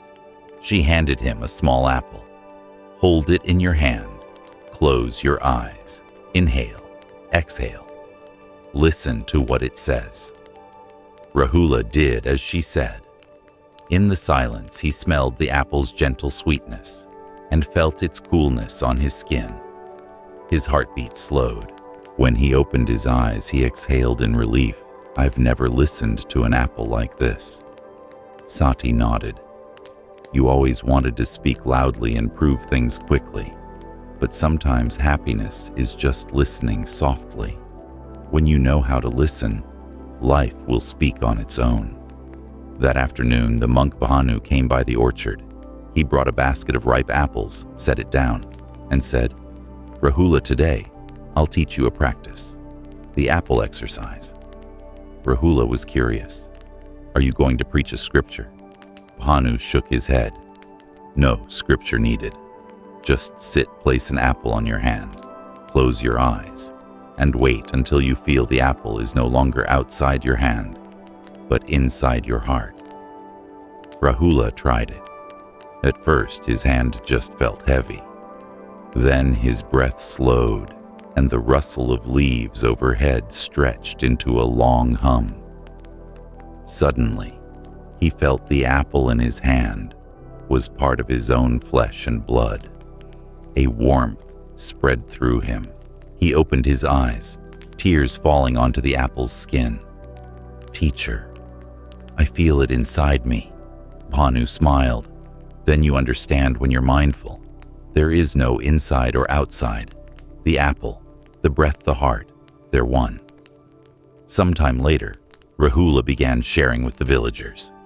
He didn't mount a platform or make speeches.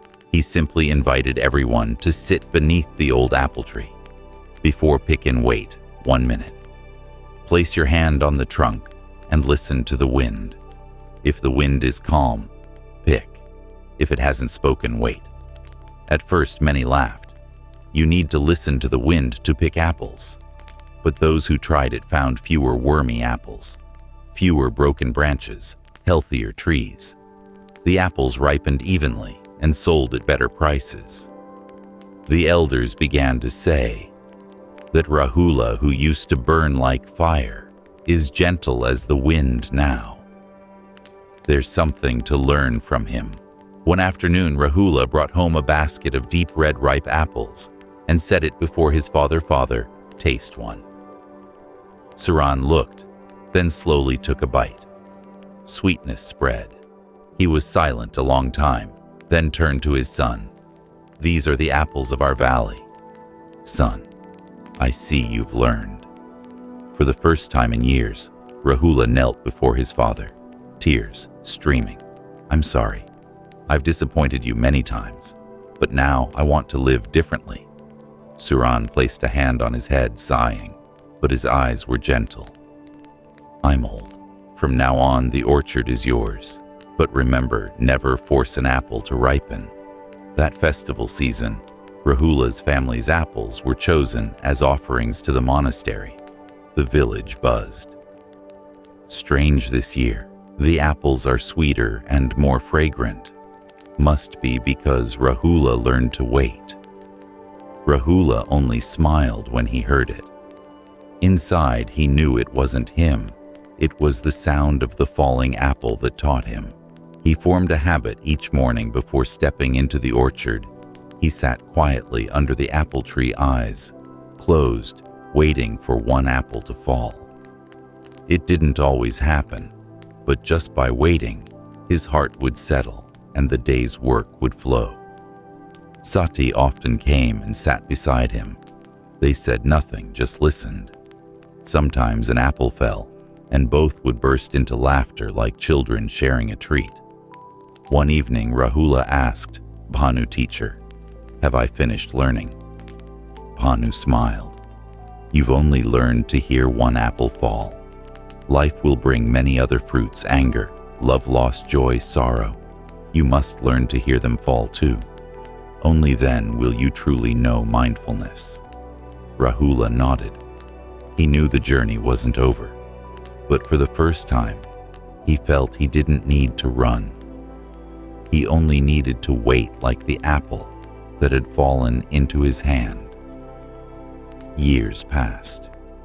Rahula grew from a rash youth into a calm man, hair flecked with gray eyes, deep and bright.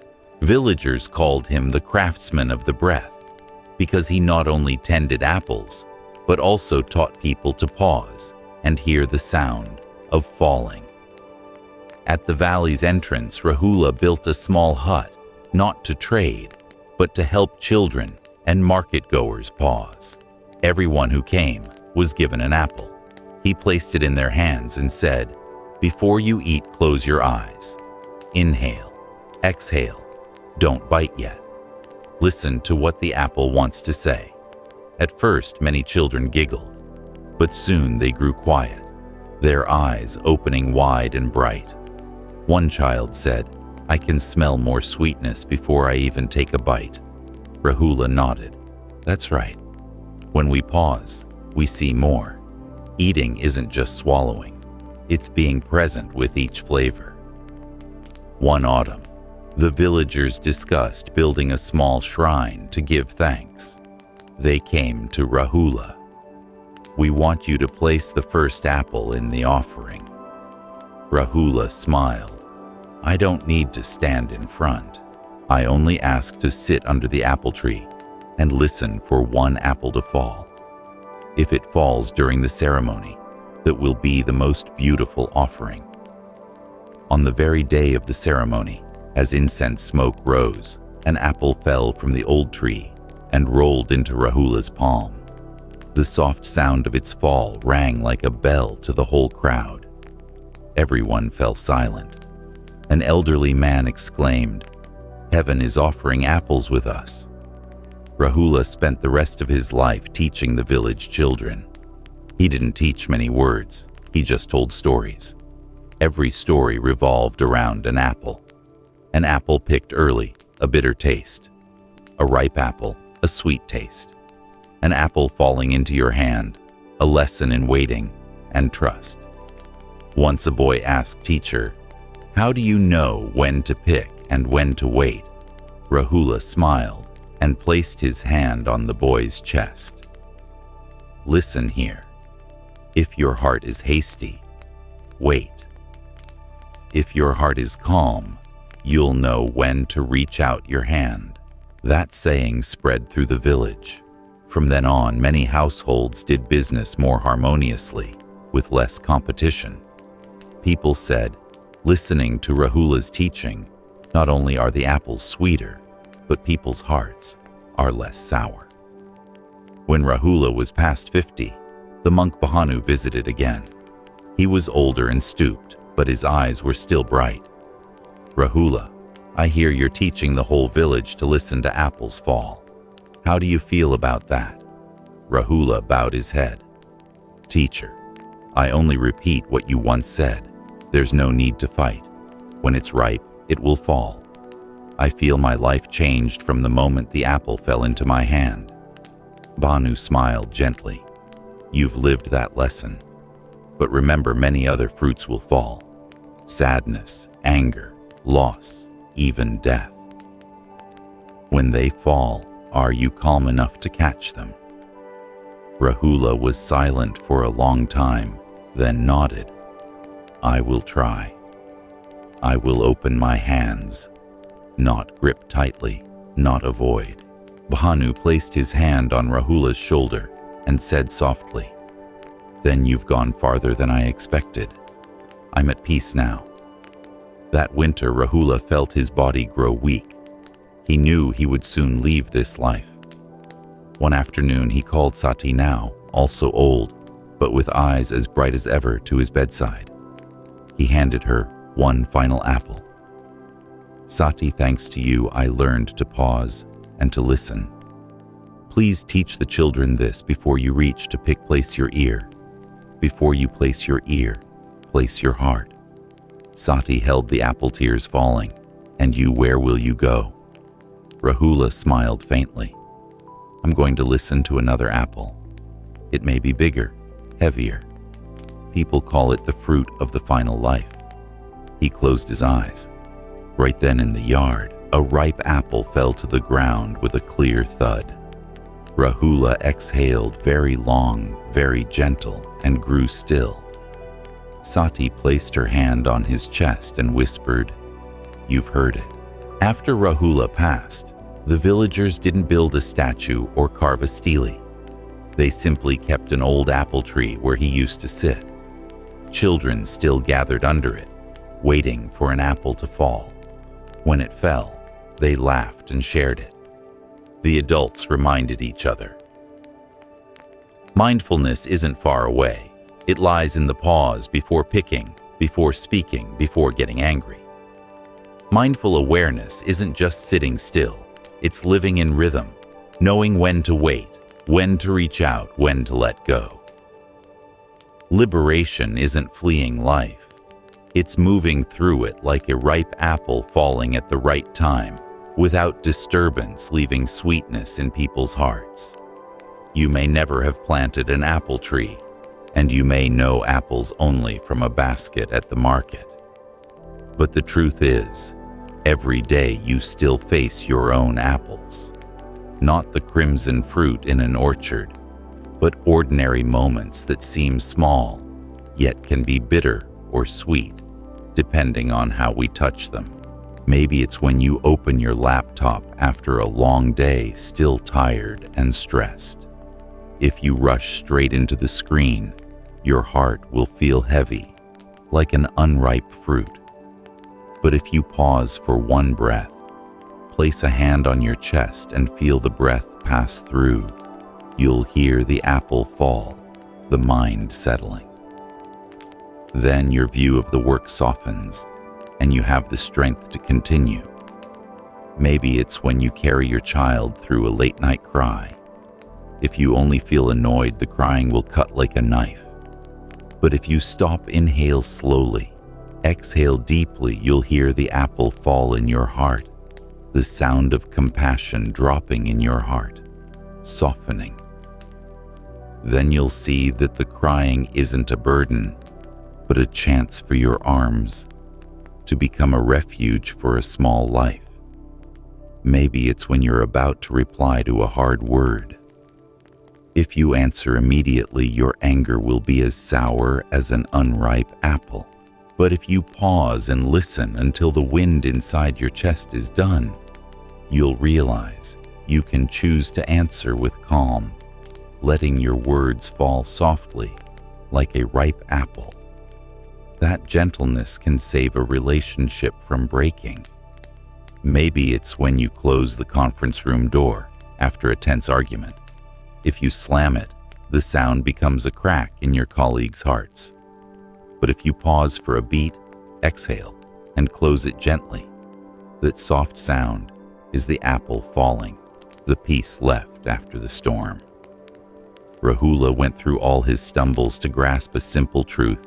We don't always need to win, and not everything must be picked the moment we see it. Happiness isn't in grabbing nor in the loud fireworks of victory.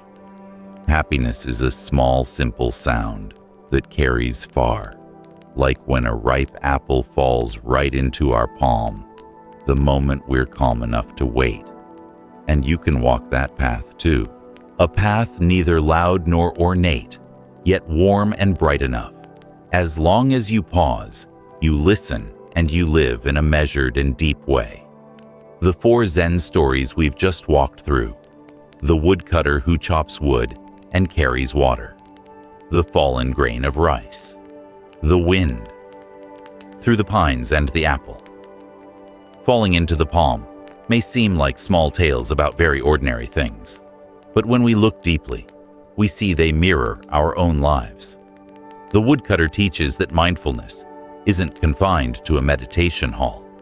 It's in every axe stroke and every step carrying water.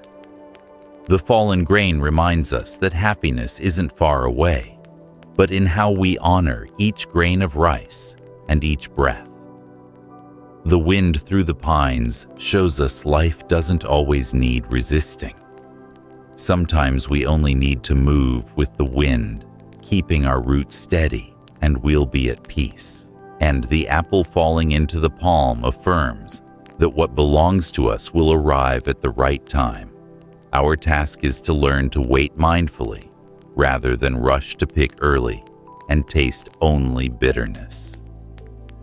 All 4 stories lead us to the same point, the teaching of mindfulness and presence.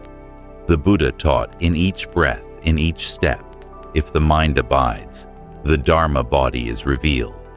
That is the key to transforming suffering into peace, to finding freedom, right in the midst of a pressured life.